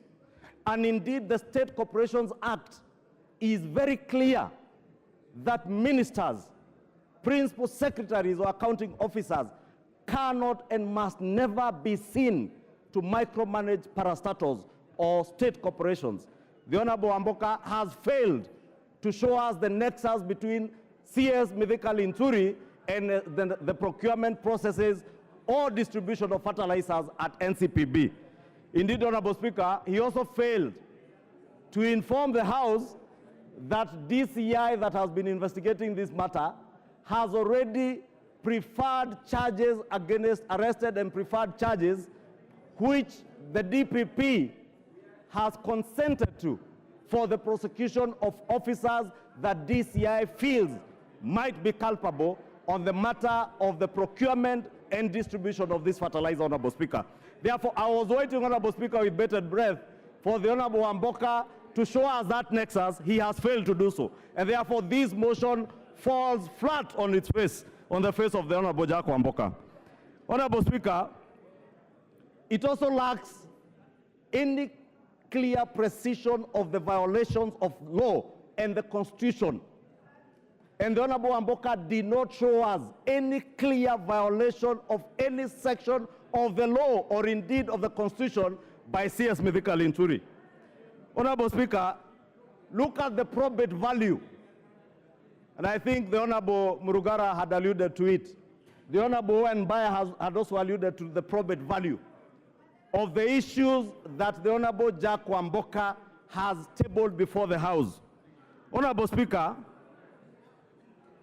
he took us through what the Honorable Member for Kilifi North was telling us were not just excerpts from Citizen, NTV, Nation newspapers, Star newspaper, and other media houses. And Honorable Speaker, we have tremendous respect for our media houses because as a fourth estate, they have a duty like we do to oversight government and the executive, Honorable Speaker. And we must allow our media houses to help us to raise issues that are also of concern to the people of Kenya, just like we raise. But media houses cannot be the basis, Honorable Speaker, in line with our own procedures in this House, to adduce evidence before this House. And Honorable Speaker, I dare ask, if we were to prosecute, if we were to impeach CS Mithika Linturi on the basis of newspaper articles, Honorable Speaker, allow me the indulgence, Honorable Speaker, to read a newspaper article that was featured by the Sunday Nation on April 14, 2024. And this article, Honorable Speaker, said that House team boss on extortion spree. And I'm reading this article, Honorable Speaker, so that we may ask ourselves, if I am that House boss being reported here on an extortion spree, would it be fair for us to impeach myself? If that House boss is the Honorable Amboka, the mover of this motion, how fair would it be for me to move the House to impeach the Honorable Amboka on the basis of a newspaper article from a gossip column like this one, Honorable Speaker? This article said that the chairman of a powerful committee is on the spot for harassing witnesses that appear before him. Talk of town has learned that the chairman calls cabinet secretaries scheduled to appear before his committee and demands huge amounts of money in order to be looked at favorably when they appear. The CSAs were heard complaining that the MP is demanding and asks for money using threats at least 1 week before they appear in his committee. Those who fail to play ball by parting with cash demand are harassed during their appearance and negative reports are given on their manifesto. Honorable Speaker, Order. Honorable Speaker, Member for Busia, you are totally out of order to stand up and raise your hands. Order. Honorable Speaker, I read this article because I am pointing to the issue of us using newspaper articles, media reports, to impeach state and public officers, including members of parliament, chairs of committees, cabinet secretaries, principal secretaries, Honorable Speaker, that we cannot use the basis of newspaper reports to impeach anybody. And that's why I said, Honorable Speaker, if I was that House boss, only that I don't chair a committee, the Honorable Amboka Wanami is a chair of a powerful committee. How do I know? Who would know what this newspaper column was, who it was referring to? Supposing it was Honorable Amboka, how fair would it be for us to seek to impeach him on the basis of a gossip column, like he's calling on us to impeach a cabinet secretary today on the basis of newspaper and media reports? Speaker, I say, Honorable Speaker, he has completely failed to prove his case. Honorable Speaker, moving on, Honorable Speaker, is this motion a decoy? Honorable Speaker, and I have listened keenly to the Honorable John Barry, my good friend, prosecute the point like the leader of minority has prosecuted, that maybe we should allow this to move on to committee, and the committee of 11 will then look into the probate issues. But if the probate value of the evidence being adduced by the Honorable Amboka in the motion is defective ab initio, then we will be wasting valuable parliamentary time. Honorable Speaker, if you want committees to look into this issue, I am certain there are many members, including the member for Kwanza, who sit in the Agriculture Committee. A committee of this House is looking into the probate value of all the issues that were presented before that committee and is undertaking an inquiry into this matter. If I was the Honorable John Wamboka, I would have been patient to wait for the Agriculture Committee's inquiry to get substantive evidence, evidence that has probate value, evidence that has particulars, evidence that you can use to impeach a CS. Otherwise, what he has brought to us, Honorable Speaker, here is not even worth the paper published on these newspapers and the articles he has presented before the House. Just like this article speaking about a member of parliament extorting from cabinet secretaries is not worth our time. We should then not be wasting our time. Amolo, what is, Honorable Speaker. Order. Senior Counsel Amolo, what is the problem? Mr. Speaker, I stand under Standing Order 87, 4, and 91. Under 87.4, Mr. Speaker, no member can impute improper motives on any other member or members generally without a substantive motion within at least 3 days notice. Order. Member for Kisumu West. And in addition, that is grossly out of order. Mr. Speaker, there is no substantive motion. It's not a rally. Thank you, Mr. Speaker. Mr. Speaker, under Standing Order 87.4, you cannot impute improper motive either on a member or on the House without a substantive motion with at least 4 days' notice. And under Standing Order 91, a member who then makes such a statement of fact must substantiate. Mr. Speaker, the leader of majority has just imputed that this House extorts from members of the cabinet. It does not matter that he's referring to some newspaper cutting which has not been tabled and which we do not know, and which he can also therefore not properly refer to. Mr. Speaker, I urge that you urge that the majority leader is out of order to retract those words and that they be extracted from the Hansard. Because anyone listening might actually think that we are tacitly admitting and approving those falsities. Thank you, Mr. Speaker. Senior Counsel, I understood it differently. I thought he was speaking about it in the negative, that we cannot pick a gossip column and use it as evidence against anybody. So as a matter of fact, order, as a matter of fact, the way I understood is that he's saying a gossip column cannot be a statement of fact. and that no member has extorted anybody unless there is evidence. So you are saying the same thing as far as I understand. Order, carry on, Majority Leader.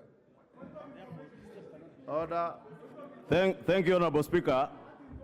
And indeed, Honorable Speaker, you have captured it very well. And the point I was making, Honorable Speaker, for the benefit of the Honorable Tiende Amolo, in fact, I used my own example, and probably that of the Honorable John Wamboka, Honorable Jack Wamboka. That, Honorable Speaker, the same way the Honorable Jack Wamboka has presented newspaper articles, media reports, is the same way anybody cannot present such gossip columns as this, Honorable Speaker. And therefore, that's why I was arguing, Honorable Speaker, that there are lax particulars, there is no precision on the gross violation of the Constitution. Jack Wamboka has completely failed to show us that, Honorable Speaker. Honorable Speaker, I was on the point of whether this particular motion is a decoy to derail the substantive inquiry that is before this House by a committee of this House, Honorable Speaker. And I want, Honorable Speaker, to humbly submit that I find this motion as a decoy, as such decoy, to make sure that we hide those who are ultimately culpable by derailing the Committee for Agriculture from doing its work. And I want to encourage members of the Agriculture Committee to get to the bottom of this fertilizer issue, Honorable Speaker. Ensure that the inquiry pinpoints to us those who are ultimately culpable. And that is why, Honorable Speaker, I was saying, if I were the Honorable Jack Wamboka, I would have been very patient to wait for the Agriculture Committee to tell us who or which organization or which particular state officers are culpable, including the cabinet secretaries and the PSs. Should the Agriculture Committee find the cabinet secretary, the principal secretaries, those at NCPB culpable, then we have a duty and an obligation to the country to hold them to account. Otherwise, Honorable Speaker, as things stand now, the Honorable Jack Wamboka has completely failed, Honorable Speaker. This motion, Honorable Speaker, finally seeks to remove the CS on grounds that there are serious reasons to believe that the cabinet secretary has committed a crime under national law. Honorable Speaker, this ground requires the Honorable Jack Wamboka to have attached evidence of conviction or judgment made against the accused person. He has failed to do so. In fact, he has gone to great lengths, Honorable Speaker, to quote cases that, as somebody, I think is Honorable Owen Bayer, pointed out, cases that we considered at the point the House vetted the Honorable Mithikali Nturi as Cabinet Secretary and approved. Therefore, Honorable Speaker, as the Honorable Owen Bayer was alluding to, that is a matter that is already spent. The Honorable Jack Wamboka therefore cannot take the House back to relook into those cases. And may I remind him, when the Honorable CS appeared before the committee, he said he had 32 court cases that he was battling with, some civil, and he was dealing with them. And the committee, including the member for Bumula, approved the cabinet secretary to serve as cabinet secretary. How then do you retract your own steps or call the House to retract our own steps, Honorable Speaker? Honorable Speaker, allow me to conclude by just saying, Honorable Speaker, that the mover of this motion, as courageous as he thought he was, he has completely failed the House. He has failed to show us the precision with the law that he ought to show in line with the Constitution and the standing orders. I have spoken to the probate value of the evidence he has adduced that is not there. The grounds, as I said, Honorable Speaker, are particularly not particularized in line with our standing order 64 and 66. And that is why I said he's quoting newspaper articles, which I also said I could quote about chairs of committees and other people who are said to extort people money. And Honorable Speaker, allow me, Honorable Speaker, then to plead with this House to defeat this motion because it will derail the fight against corruption. If we derail the fight against corruption, Honorable Speaker, by using such motions to speak to the gallery, to speak to our voters, to speak about corruption but never acting over corruption, Honorable Speaker, Remember in the 11th Parliament, Honorable Speaker, Wind up in a minute. in the State of the Nation address, 200 state officers were declared jobless. But what came out of that political pronouncement, Honorable Speaker? Absolutely nothing.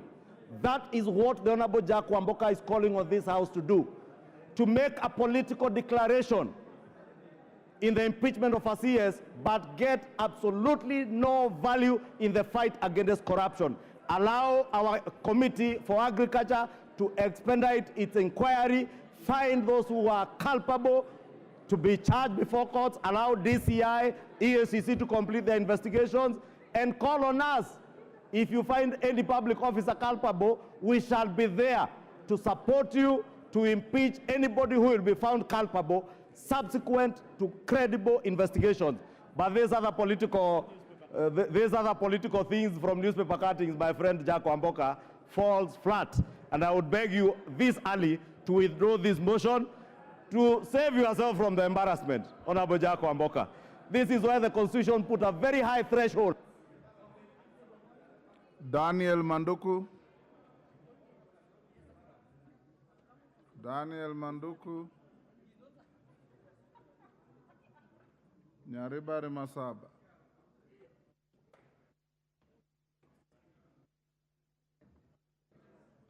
Give him a mic. Take the one next. Thank you, Mr. Speaker. I rise to support the motion of impeachment of the Honorable Mithika Linturi as CS for Agriculture. Mr. Speaker, I support this motion not just because I represent farmers in Nyaribari Masaba, nor is it because my own mother is a victim of the fake fertilizer scam. Neither is it because I'm a farmer. But I support this motion because I feel that it's a moral obligation that I'm faced with as a member of parliament and as a leader in this country. Mr. Speaker, when the fake fertilizer scam came up, Honorable Ntuli went to the media and denied the existence of any fake fertilizer. After that, he blamed the opposition and called us saboteurs. Later on, the Deputy President came and confirmed that indeed there was existence of fake fertilizer in the market, whereupon Honorable Nturi confirmed himself. And depending on who was speaking at the time, the number of bags kept changing between 3,000 and 50,000. Mr. Speaker, Honorable Nturi has served in the Ministry of Agriculture for about 2 years. We've not had any major transformative ideas from Honorable Nturi to make agriculture grow, given that it is the backbone of our country. Mr. Speaker, I want to agree with my minority leader that we should not have gotten to this point, given that the President himself, even as late as yesterday, told the nation that he's not here to make popular decisions. We expect the President, now that he has set the standard himself and he has a marking scheme, to take action immediately if this House does not get Mr. Nturi out.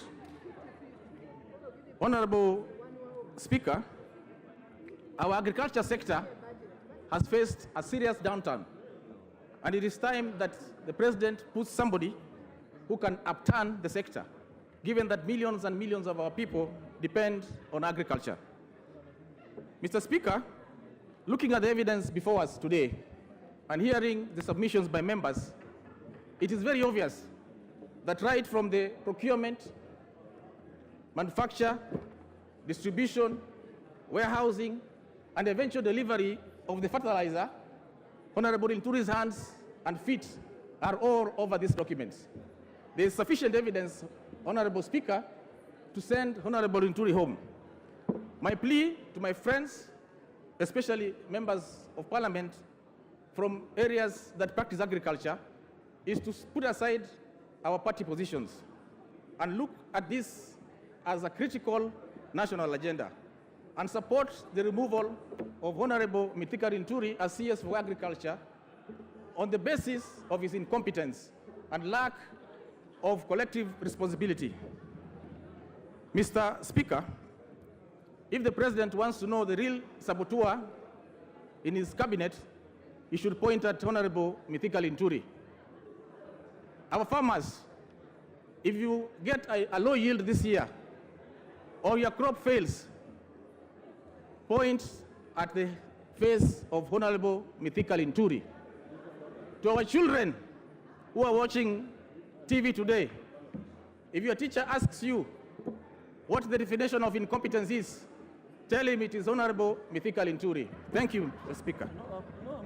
Rahim Daud. He has been ranked the worst performing just now. Thank you, Mr. Speaker. Mr. Speaker, I oppose this motion. Mr. Speaker, the mover of this motion, Honorable Wamboka, has said very, very passionately and emotionally that he is for the farmers. Mr. Speaker, we are all for the farmers. The whole House is for the farmers.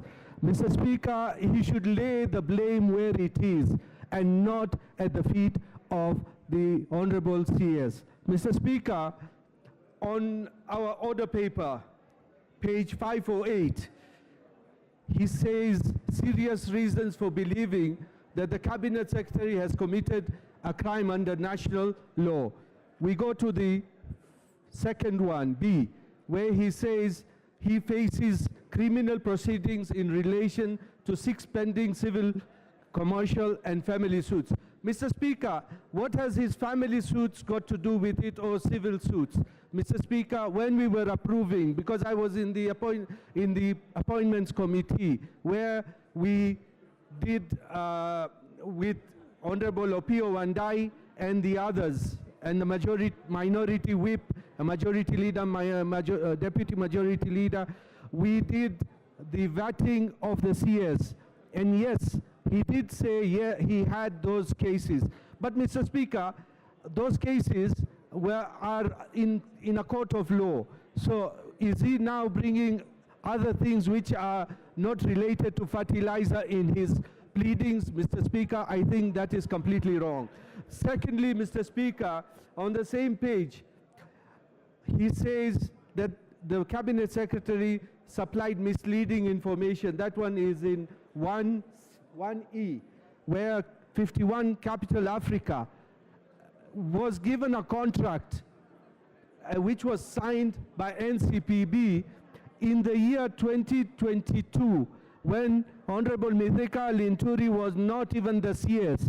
So is he apportioning the blame for what was done in March 2022 to Honorable CS Linturi? I think Honorable Wamboka and some of the members here have got a vendetta against the CS Linturi, because CS Linturi handles more than 100 sagas under his ministry, and he cannot be seen to be supervising each and every saga in his ministry, Mr. Speaker. When we say that we want now that CS Mithika Linturi to take the flake, and even what our minority leader has said, there was sabotage. Yes, there is sabotage of CS Mithika Linturi, because the bags which were found, and why haven't we even talked about MEMS Limited distributors? Who are the owners of MEMS? MEMS distributors, the majority owner is one Collins Ngetich, who is the majority owner. And Mr. Speaker, he is the one who had a case with CS Mithika Linturi, a civil case regarding Aticon. Mr. Speaker, when he is on the opposite side of the CS, definitely MEMS distributors are the ones culpable. They are the ones who have put those bad things in the fertilizer bags of KELS.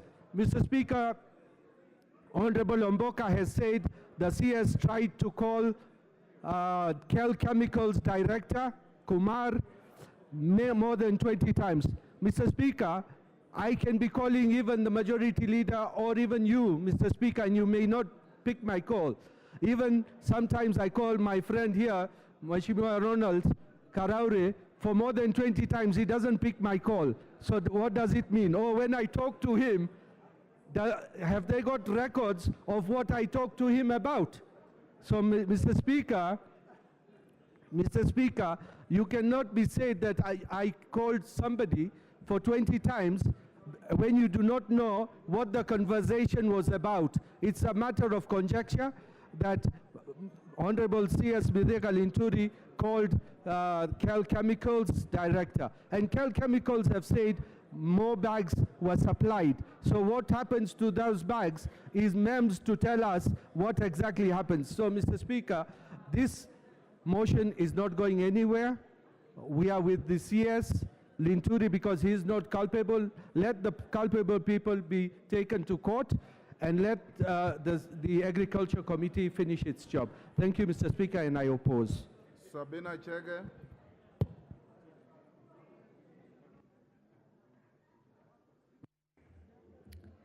Thank you, Mr. Speaker, for giving me an opportunity to speak on this. And Mr. Speaker, I'll speak as a member of Agricultural Committee. Mr. Speaker, we have encountered this story of fake fertilizer from the time it caught the attention of the committee and of this House. Mr. Speaker, many things have transpired and happened, and I would want just to highlight a few things that members should know. That the committee has summoned many of the mentioned people here, including the Cabinet Secretary, some of the business people. We have also gone to the ground. Last weekend we were in Kitale, and we also went to Eldoret. We've gone to Meru, Embu, and many parts of this country just to engage with the farmers. Mr. Speaker, for the records, it is important for the House to know that the total number of fertilizers that were distributed in the year 2023-2024 was around 4.8 million bags. And year 2023-2022, 4.8 again, Mr. Speaker. The first bunch that was distributed last year that had no question was procured by KNTC. And the bunch that Mr. Speaker has brought attention of around 3,000 bags, being of not good standard, I would call it fake, was distributed by NCPD. Mr. Speaker, NCPD is a parastatal that is run by a CEO and is also run by a board.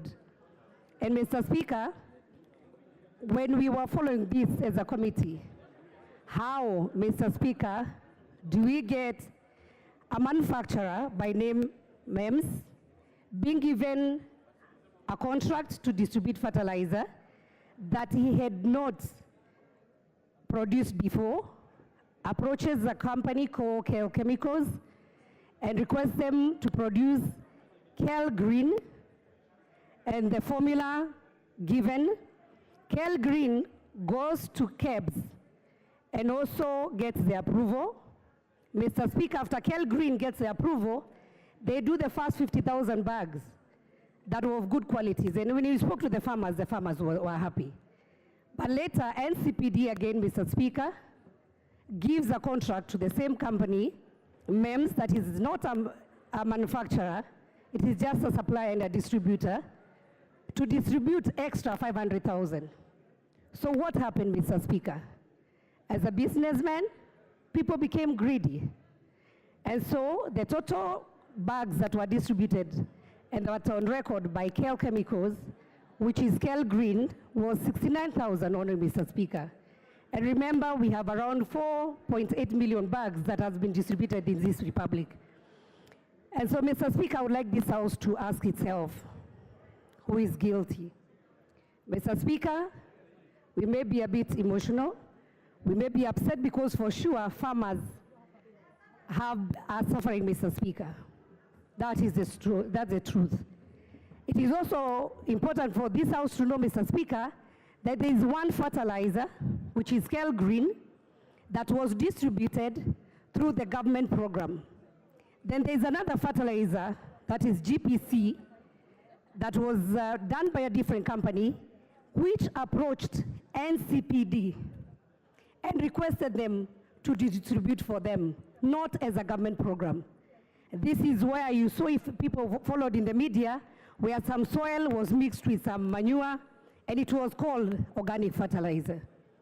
So we have a chain here, Mr. Speaker. We have the NCPD, which is a distributor. We have KEBS.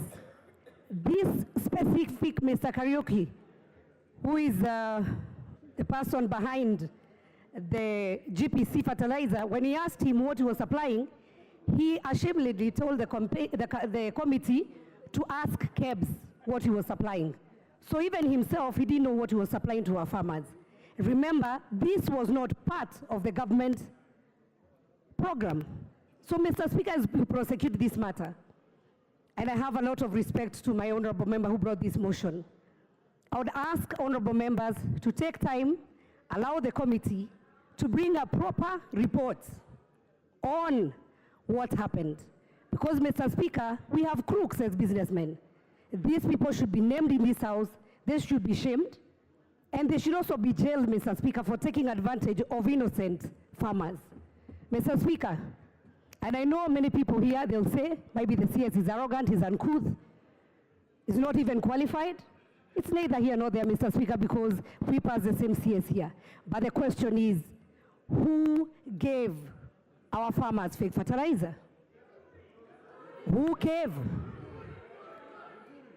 That's what I am not saying who gave, but the thing is there is KEBS. You allow me, Mr. Speaker. The NCPD, which is a government parastatal, Mr. Speaker, has a full board. It has a CEO. Does Rinturi procure on behalf of NCPD? That's the question. Mr. Speaker, what is the role of the board of NCPD? What happens, and Mr. Speaker, I hope this House also can come out with a conclusive, finding, so that even NCPD, as a distributor of fertilizer, they are able to monitor what comes into their stores. Because there's also a company, Mr. Speaker, that should interest this House, that was given a license by KEBS to have the mark, and they are the ones who make the bags. So do we control who takes those bags or not? And I want to give an example of famous, you say Kimbo. If you get that can written Kimbo, what is inside it? So as we prosecute this matter, Mr. Speaker, I would say this House should allow the Committee on Agriculture to lay a very conclusive report. We have been with the farmers, we have talked to these people, and Mr. Speaker, the truth shall come out. And so with that, Mr. Speaker, I beg to oppose this motion. And Mr. Speaker, I will say, today it might be the person you are naming, tomorrow it might be you, but be prosecuted with justice. Let us follow. Who is the procurement person? Who is the accounting officer? There are so many people in the chain. So, Mr. Speaker, about whether somebody is ugly or not ugly, uncouth or not uncouth, those are things that we can discuss later. And I beg to oppose, Mr. Speaker. Thank you very much. Martin Owino.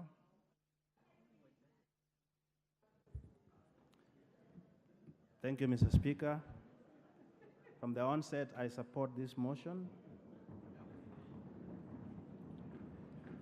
Mr. Speaker, it's very clear that through... Order, Honorable Wandahi. You cannot do that in the House. You are a very senior member. Mr. Speaker, I'm not appealing to my colleagues, but I want them to stand for farmers. Anybody, including farmers in Dewa, anybody who's trying to mess up with farmers does not have our back as a parliament. And we have to stand to be counted. Mr. Speaker, it's clear that violation of Article 2 and 10, 1C, which talks of of policies that drives for procurement and distribution, points to the values and principles of a CS in office. And that is what has brought us to this mess. Violation of Article 46, which talks of infringing on customers' rights lack of public participation, and protection of health and safety does the same thing. Mr. Speaker, the CS has contravened 5 articles of our Constitution. Whether it is parastatals or national, the back of the Ministry of Health and Ministry of Agriculture and Livestock stops with the CS and nobody else. Mr. Speaker, Agriculture and Livestock is a very vital ministry. In 2022, this docket produced 2.5 trillion to our national GDP. And that is 21% of our GDP, Mr. Speaker. So anybody messing up with agriculture and livestock is messing up with food security and employment. It's messing up with national productivity. And it's messing up with the health of Kenyans as a whole. And Mr. Speaker, if these are messed up, then it means the productivity of this country is messed up as well. Mr. Speaker, you cannot go without saying that governance is a key pillar to our government, both the 3 arms of government. And if somebody is found culpable, we cannot mince our words. And I want to say, as Honorable Badi says, if you love your CS, then let's vote so that this can go to the committee and do proper investigation. If you are saying those articles, those media outlets are not proper, then why are you defending now? Let's rise up and vote. Mr. Speaker, anybody supplying or allowing fake fertilizers to be supplied is punishing the soil. And all of us depend on the soil for productivity of food and health. The Speaker, the CS has been a disgrace, and I urge the House to support this motion so that it can roll to the Select Committee to do some further investigation.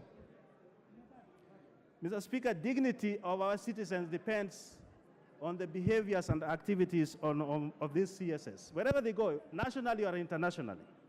When the integrity and misconduct and performance is in question, then we all have to stand and say, let the parliament speak.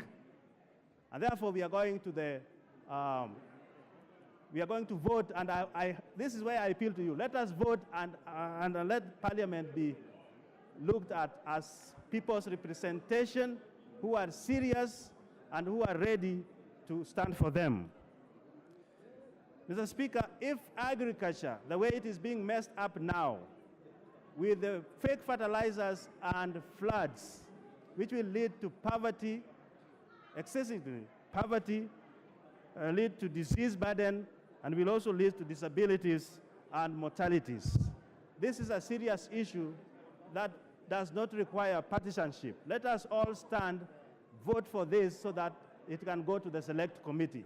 Thank you, Mr. Speaker. I yield my time to another person. Moses Kirima.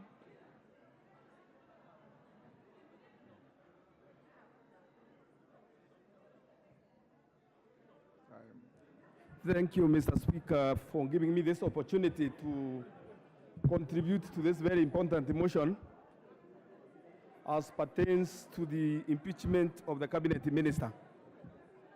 Mr. Speaker, sir, on the onset, I stand hereby to oppose the said motion because, Mr. Speaker, sir, the motion does not meet the necessary threshold. It does not meet all the ingredients and the requirements as it is supposed to impeach a cabinet minister. For it's very clear that the purpose of a minister, when it comes to a ministry, is to articulate on policies. But as it is now, the minister, or the question before this House is, it tests on the integrity, on the reasoning, on the logic of the issues before this House. Mr. Speaker, sir, this House is bestowed with the powers as per the Constitution to the powers which can be bestowed upon the court, the High Court.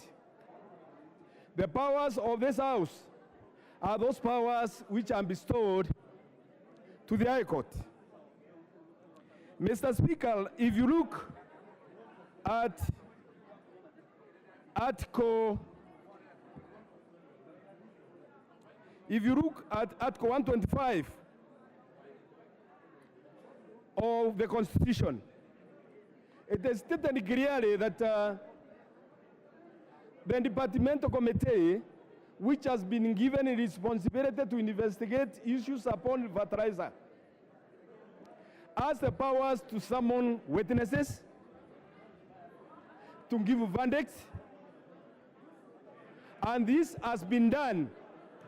It's just waiting for the verdict from the committee to know who is capable of the actions which led farmers to suffer. By launching the minister, or by just impeaching the Minister of Agriculture, does not designate the committee, nor does not allow the committee to conclude its investigation as it's supposed. It's the time that this honorable court, this honorable house, should consider that the rule of sub judice is applicable in this house as it applies in no other case laws. Because if you look at what we are going to decide today, it's going to impact on the committee's decision. If it's that we are going to impeach the minister, that one square is going to influence the decision of the committee, and the way is going to be decided by the committee, because the main house, members of the committee are part and parcel of this house. So, Mr. Speaker, sir, if you look at what has been given to this house by the mover of the motion, it's just on general issues.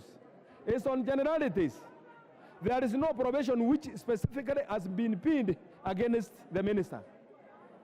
General issues have been raised, but one question is very clear, and it has come out from every contributor in this motion, that the minister is not the procurement officer. The minister has nothing to do with distribution of the fertilizer. The minister has nothing to do with manufacture of the fertilizer. The minister is just there for the policy issues. And there is no law which says anywhere that the minister should carry what we call vicarious liability of the actions of his officers. So each person must carry his own cross. I hereby say that when the matter came before this house and they referred to the departmental committee, by the matter coming before this house, first it is owned by this house. Order, honorable members, order. Order. A speaker requires some protection. There is a lot of noise in the house. Order.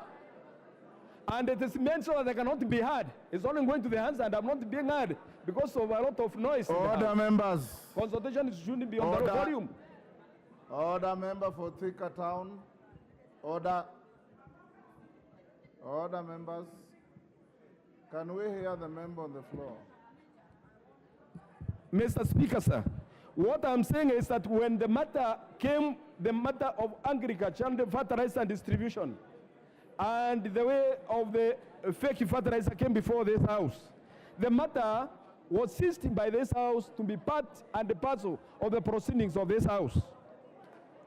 And the matter was referred to the departmental committee for purposes of investigating and bringing a report to this house. The committee has not been given that chance because it has not concluded its investigation. Now assume we go ahead and impeach the minister, and at the end of the day, the verdict of the committee come up with a different version altogether. Then all will be invalidated because the decision which this house, full house as it is today, would have taken will not be able to be reversed. In essence, order, the rule of prejudice, the rule of where we say that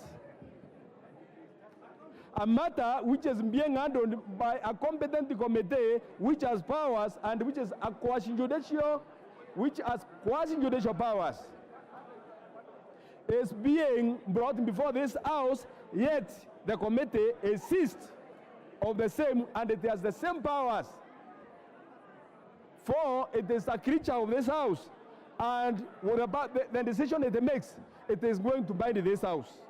So, Mr. Speaker, sir, in the nutshell, is that the provisions which are being quoted by the mover of the motion does not pin the minister per se.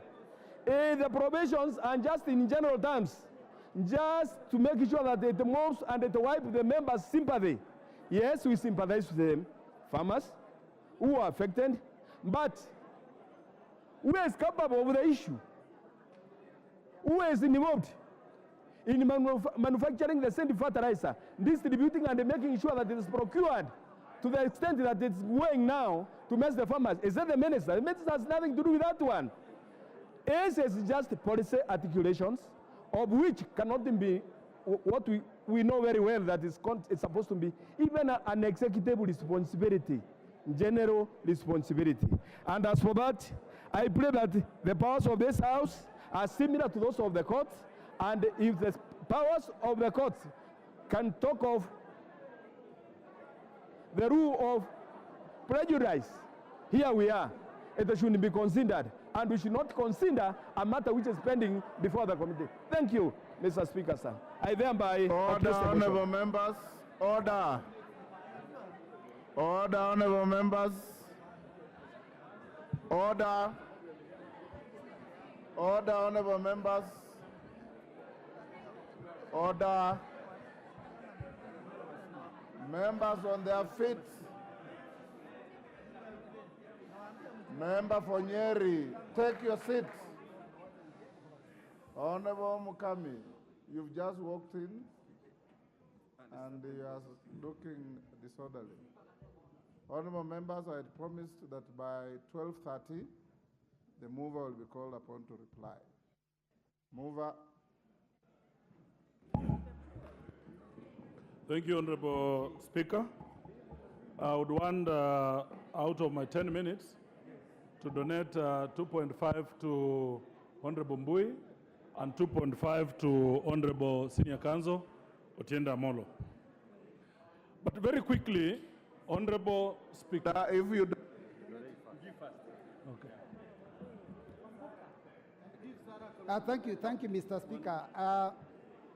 Members, I want you to note that whatever we are doing here, all Kenyan farmers have left their farms and they are watching us.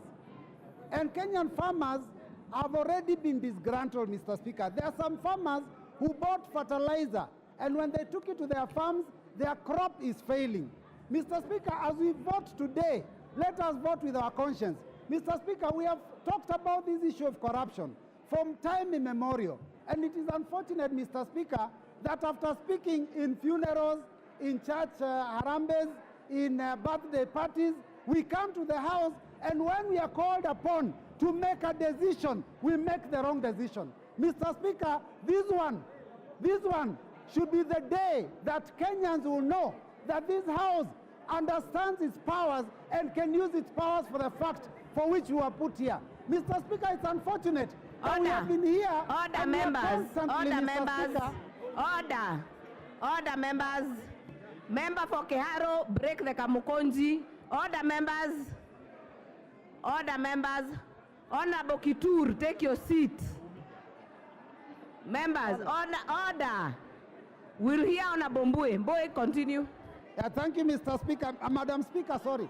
Madam Speaker, you see, what we are dealing with here is a major issue.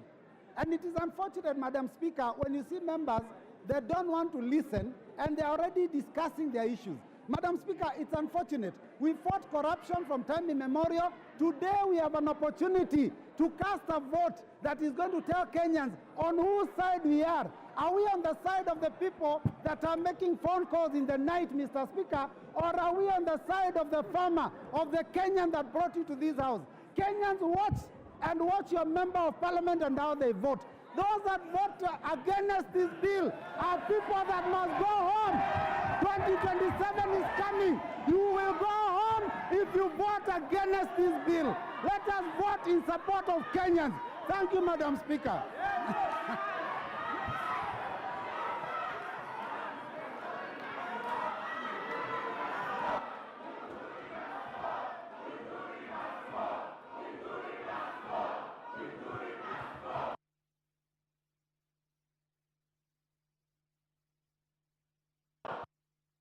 Order.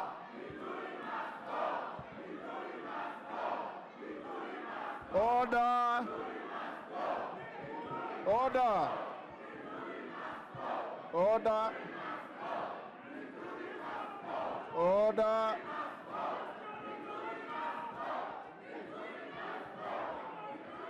Will you take your seats, honorable members? Order. Order. Order. Order. Order. Order. Order. Order, honorable members. Order.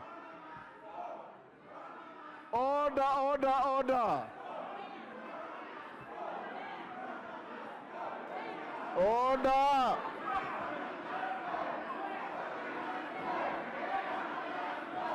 Order. Order. Order, members. Order. Order. Order, honorable members. Order. Order. Order. Order. Order. Order, members. Order. Take your seats, members. Will you take your seats? Order.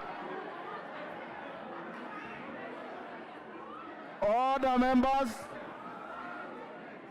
Order. Order. Order. Will you take your seats, members? Order, members. Order, Wabishomba. Order. Order. Order, members. Order. Order, members. Order. Order. Order. Order, members. Order. Order, members. Will you take your seats, members? Order. Order, members. Honorable, take your seat, Honorable Senior Counsel. Order, honorable members. Member for Muranga. Member for Githunguri. You are inviting the chair to exclude you from the House if you continue this rowdy behavior.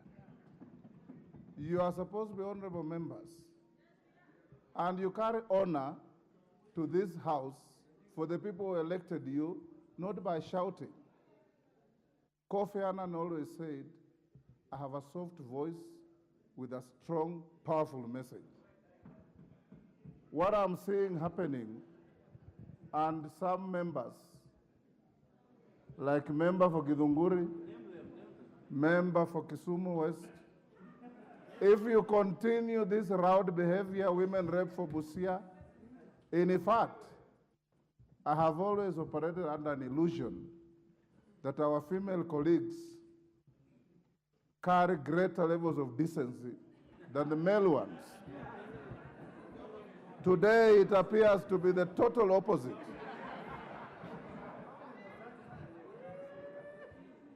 Let's be orderly. You will make your point through your vote and not through how loudly you shout. Your own children out there are watching you live. Your husbands are watching you live.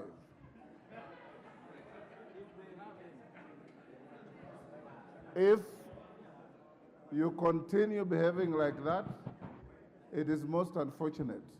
Otenda Molo, you have 2 minutes.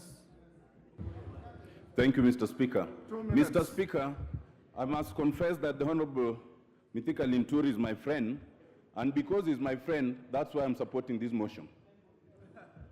Mr. Speaker, first of all, should the Cabinet Secretary take responsibility for the motion and the issue at hand? The answer is yes. Why? Because we have it on his own authority that he's supposed to. The document attached, dated March 24th, signed by him, at paragraph 8, page 12 says, the ministry ensures that agricultural produce are of the right quality. It is the ministry.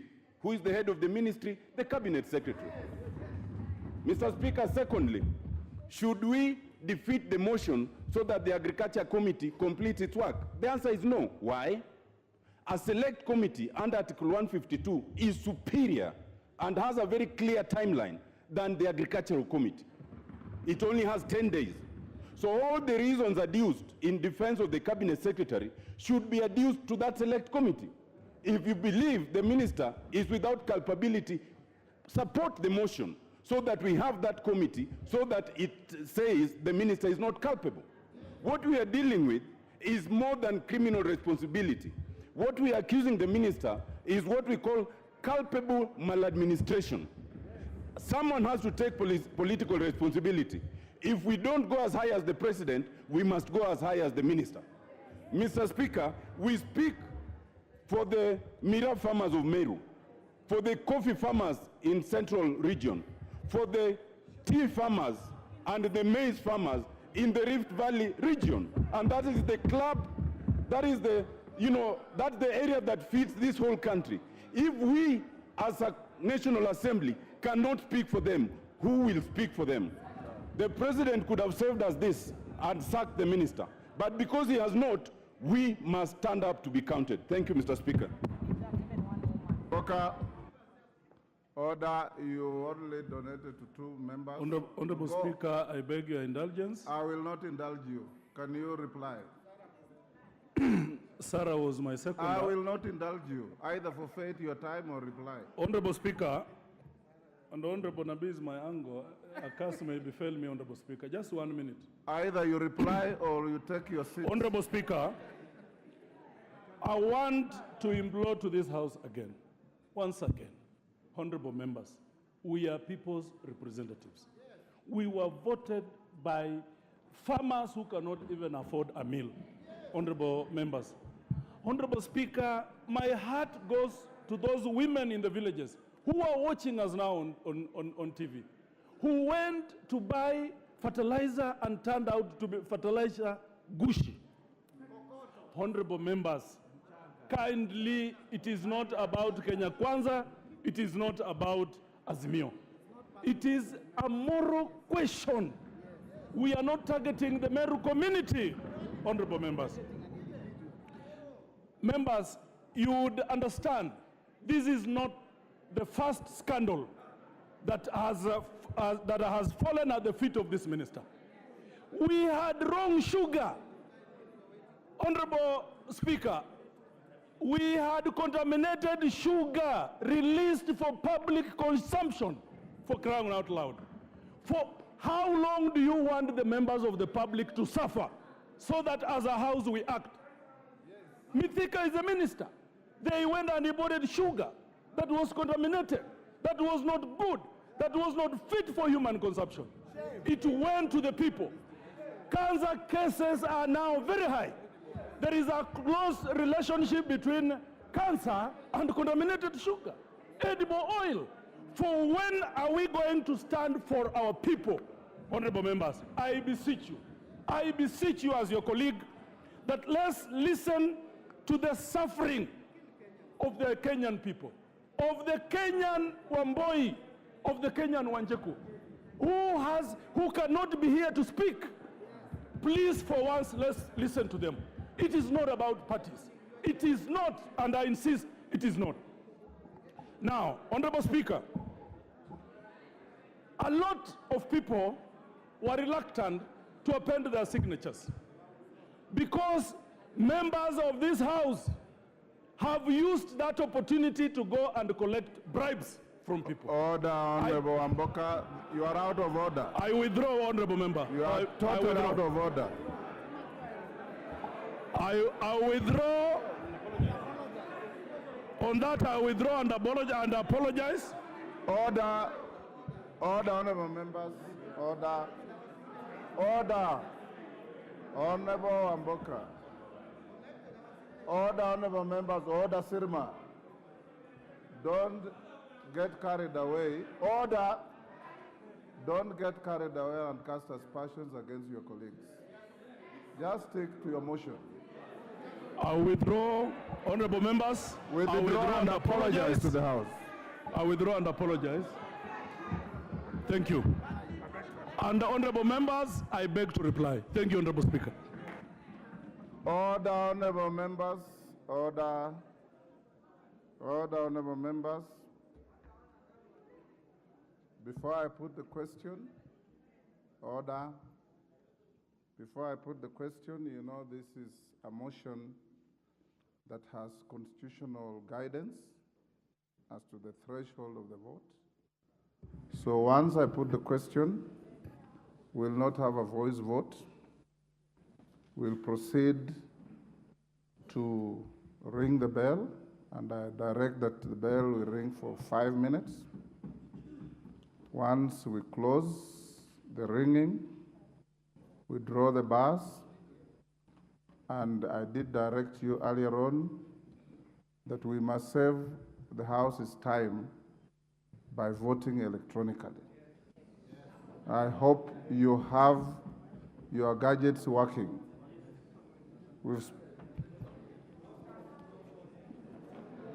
Order, honorable members. Now I'll put the question, and you have your order paper. I will not read the particularized charges. I'll only read the main charges.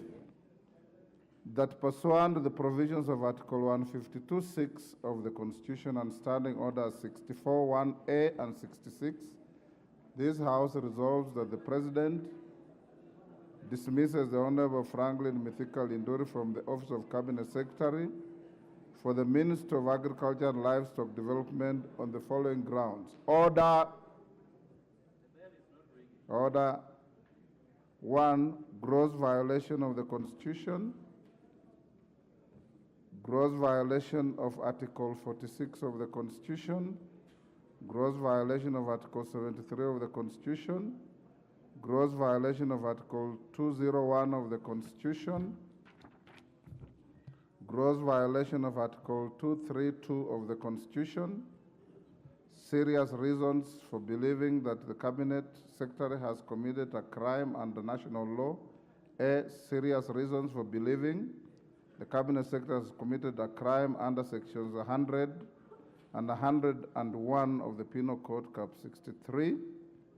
Serious reasons for believing the Cabinet Secretary has committed a crime under Sections 353 and 355 of the Penal Code, Cap 63. Gross misconduct, which is that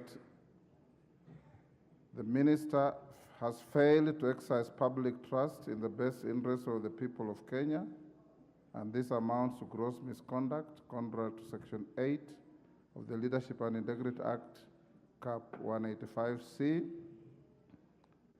has failed in the performance of his duties to the best of his ability to carry out the duties of the office efficiently and honestly, and to carry out the duties in a transparent and accountable manner, and this amounts to gross misconduct, conduct section 10A and B of the Leadership and Integrity Act, Cap 185C, has failed to demonstrate professionalism in carrying out duties of the office in a manner that maintains public confidence in the integrity of the office, and this amounts to gross misconduct, conduct section 11A of the Leadership and Integrity Act, Cap 185C, misled the public by submitting false information to a departmental committee of the National Assembly that GPC diatomaceous was distributed as a soil conditioner and not as a fertilizer, and this amounts to gross misconduct, conduct section 29 of the Leadership and Integrity Act,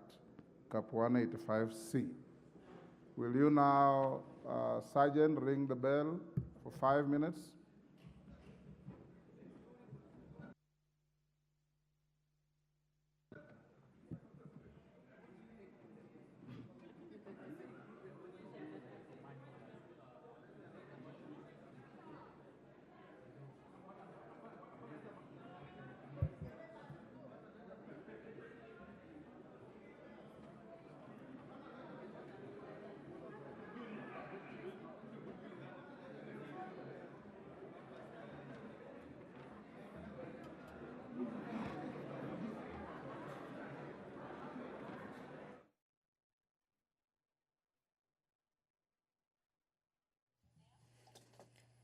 The Speaker of the National Assembly, Honorable Dr. Moses Wetangula, currently presiding over the business of the House, where the House was just a few minutes ago considering the special motion brought to the House by Honorable Member for Bumula, Honorable Jack Wamboka.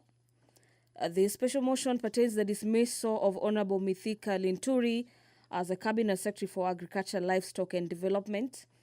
And the Speaker has just directed the Sergeant-at-Arms to ring the quorum bell for 5 minutes, after which members will be voting in regards to whether the House will be forming a special select committee to consider the matter. This is a motion that has elicited mixed reactions from members this morning.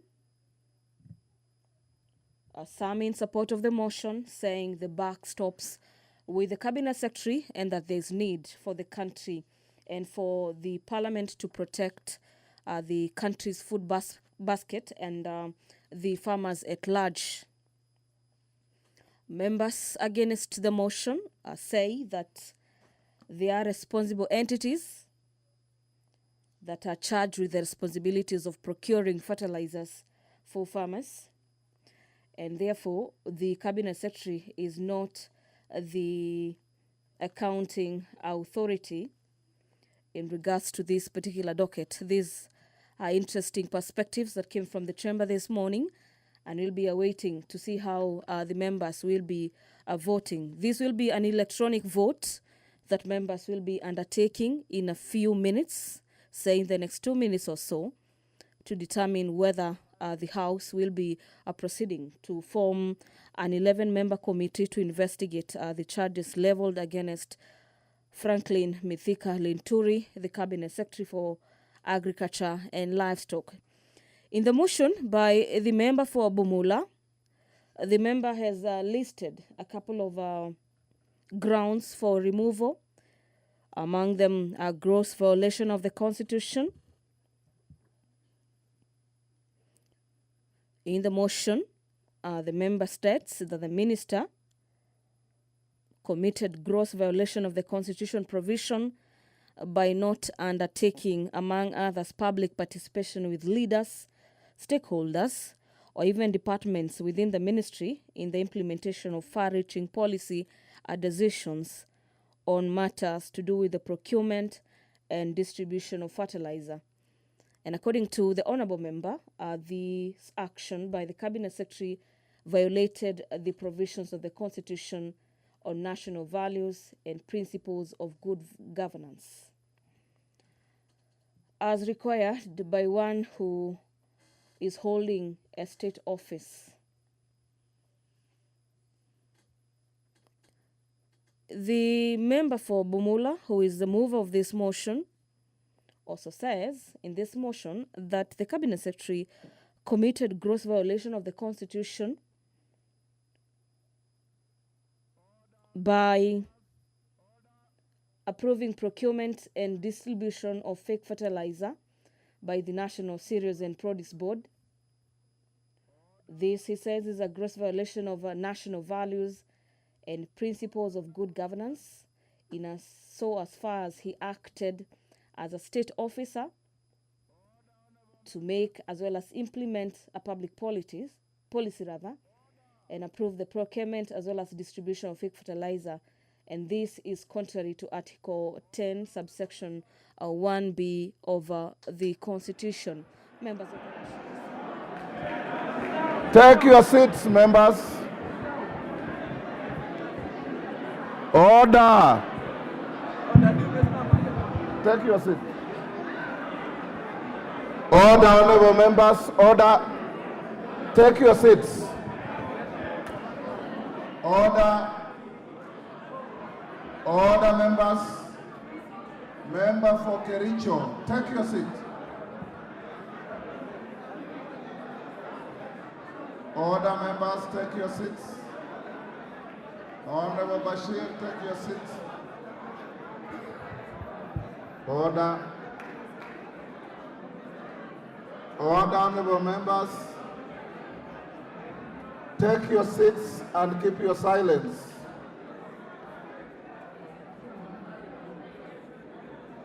Order, honorable members. Take your seats. If you read your standing orders, when a vote is called, no member is allowed to move about the chamber. You must be in your seats. Member for Marakwet, is it? Who is this member on the feet? That is Yegon. Take your seat. Member for Bomet East, take your seats. Baba Wino, take your seat.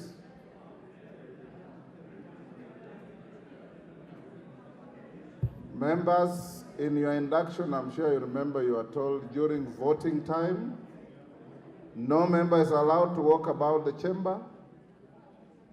Members must maintain silence until we have finished the vote and the results of the vote announced. I'll now direct the clerk to test the gadgets for electronic voting.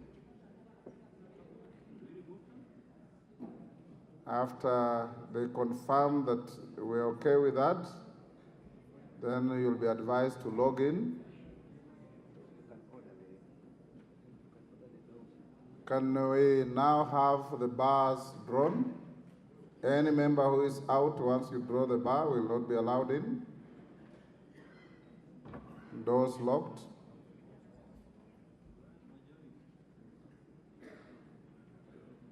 Excellent.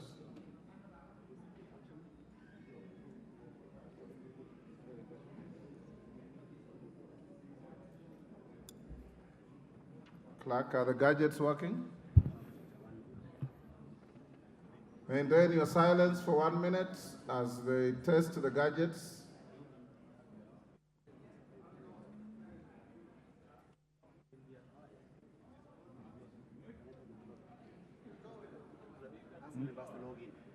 Okay, members, log in.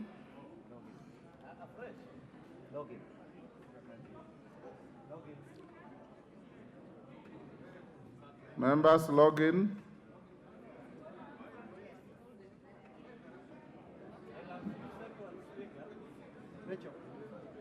Rachel, check there.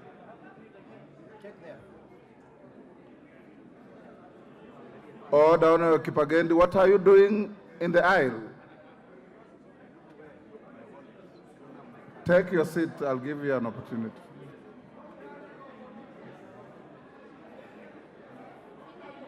Members, have you logged in?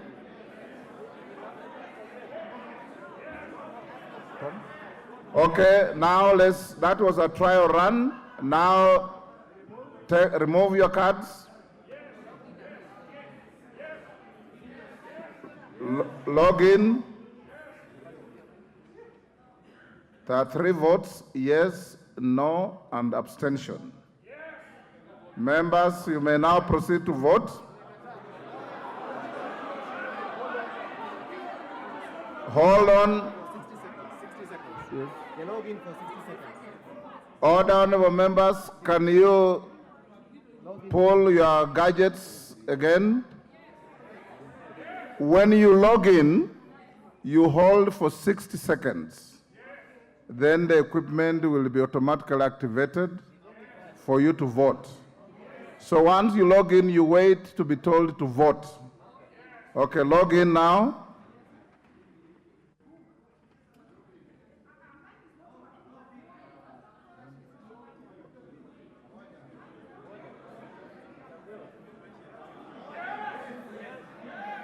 Okay, you can now vote. No? Not yet.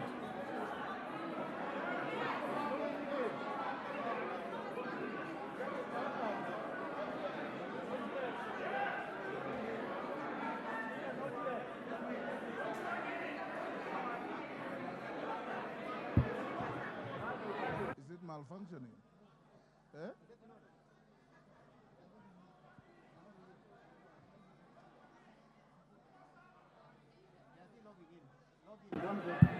Order, honorable members. Order, honorable members. What appears to be happening is when I'm instructing the House to log in, some of you are taking inordinately long to do so. So by the time the 6 seconds are over, some of you start logging in again. Let's synchronize our conduct now. Take out your cards.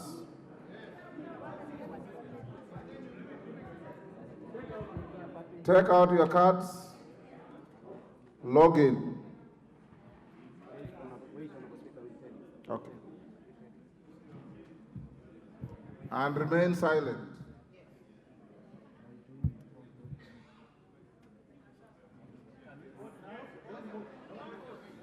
Don't vote until you are told to do so.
Be patient with the system. It's going to work.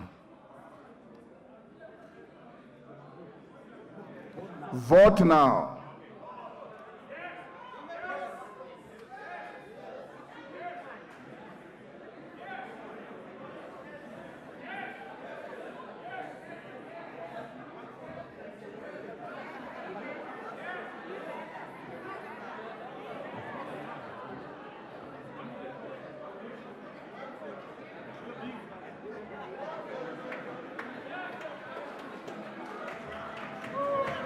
Order. Member for Busia. I don't know what has been exciting you the whole day. There is no provision in the standing orders for you to clap or to jump or to shout. Any member whose vote is not recorded, and we have the capacity to know, I'll give you an opportunity to register your vote with the clerks. After auditing, how you have voted.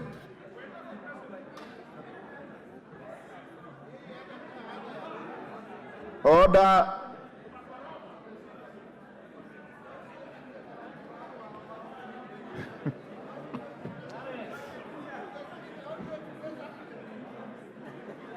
Order, member for Nandi County. It is out of order to take pictures in the chamber.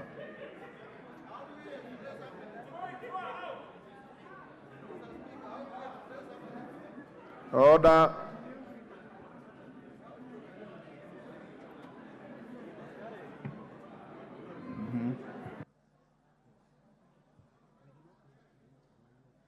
Yes.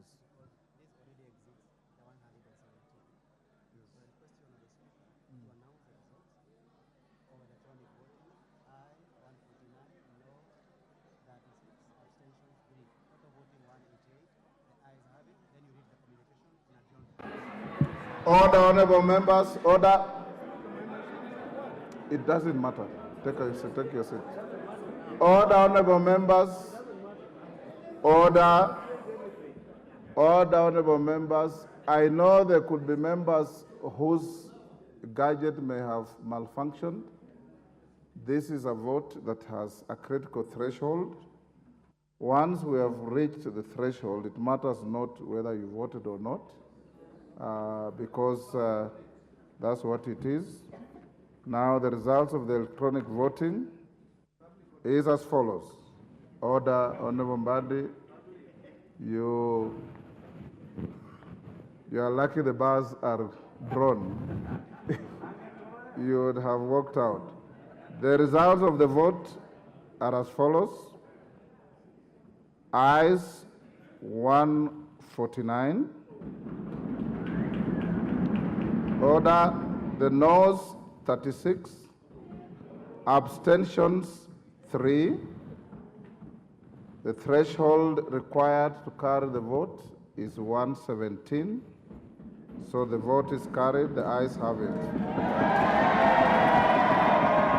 Order, take your seats.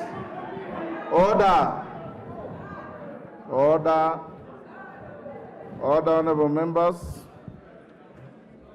Honorable members, I have a short communication.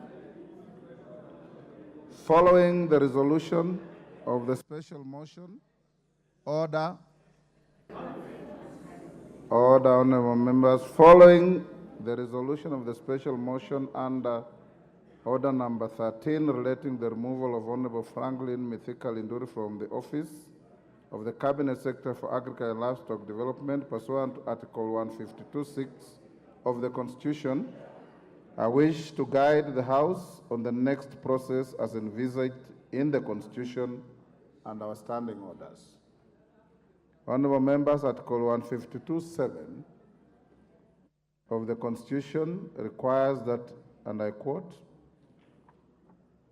if a motion under Clause 6 is supported by at least 1/3 of the members of the National Assembly, the Assembly shall appoint a select committee comprising 11 of its members to investigate the matter, and the select committee shall within 10 days report to the Assembly whether it finds the allegations against the Cabinet Secretary to be substantiated. As you can see, honorable members, the Constitution is unequivocal in the procedure to be followed after a decision is made by the House at each stage of the process. The next step to be taken, therefore, is the appointment of members to a select committee to investigate the matter. Honorable members, in this regard, I hereby direct that the parliamentary parties in the House expeditiously nominate members to serve in the select committee and submit the names to the office of the Speaker for onward transmission to the Committee on Selection. Thereafter, the Committee on Selection ought to expedite its consideration of the names and bring the relevant motion to the House for approval so as to commence consideration of this matter. For clarity, and in line with the communication issued on Wednesday, 25th October 2023, relating to the leadership in the House, membership to the Select Committee will be distributed as follows. The Majority Party, 6. The the Minority Party, 4, Jubilee Party, 1. In nominating the members, parties are to ensure that the nominees to the committee reflect the diversity of the House, including regional and gender considerations. I hasten to remind the House that the process envisaged under Article 152(7) is quasi-judicial in nature. The process is an important component of the accountability and oversight frameworks provided in the Constitution and requires not only diligence and conscientious, but also greater thresholds of impartiality, fairness, integrity, and independence in the performance of this function. Order. In conclusion, honorable members, it should be noted, as stated above, that the Constitution requires the Select Committee to conduct investigations and report back within 10 days. In this regard, the parties should provide to me the names of their nominees not later than today, Thursday, 2nd May 2024, and to be precise, I need those names before 1:45. Thereafter, the House will sit to consider the nominees to the Select Committee during the afternoon sitting. The committee selected is not the committee of the Speaker or the majority or minority leaders, is the committee of the House. So the names once brought, we will subject them to a vote by the House, and thereafter we'll give further direction to the committee on how they'll conduct the matter.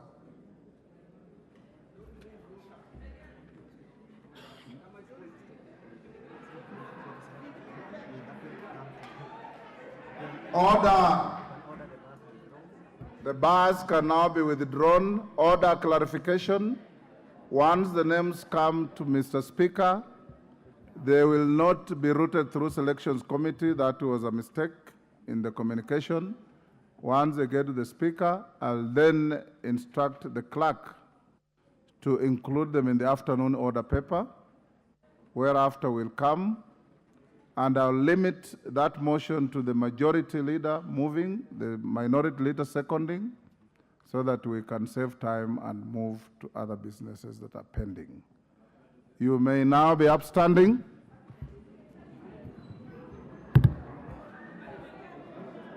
Order.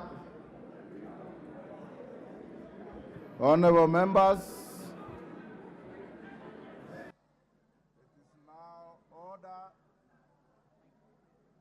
Honorable members, it is now 1:13 p.m. The House stands adjourned until this afternoon at 2:30.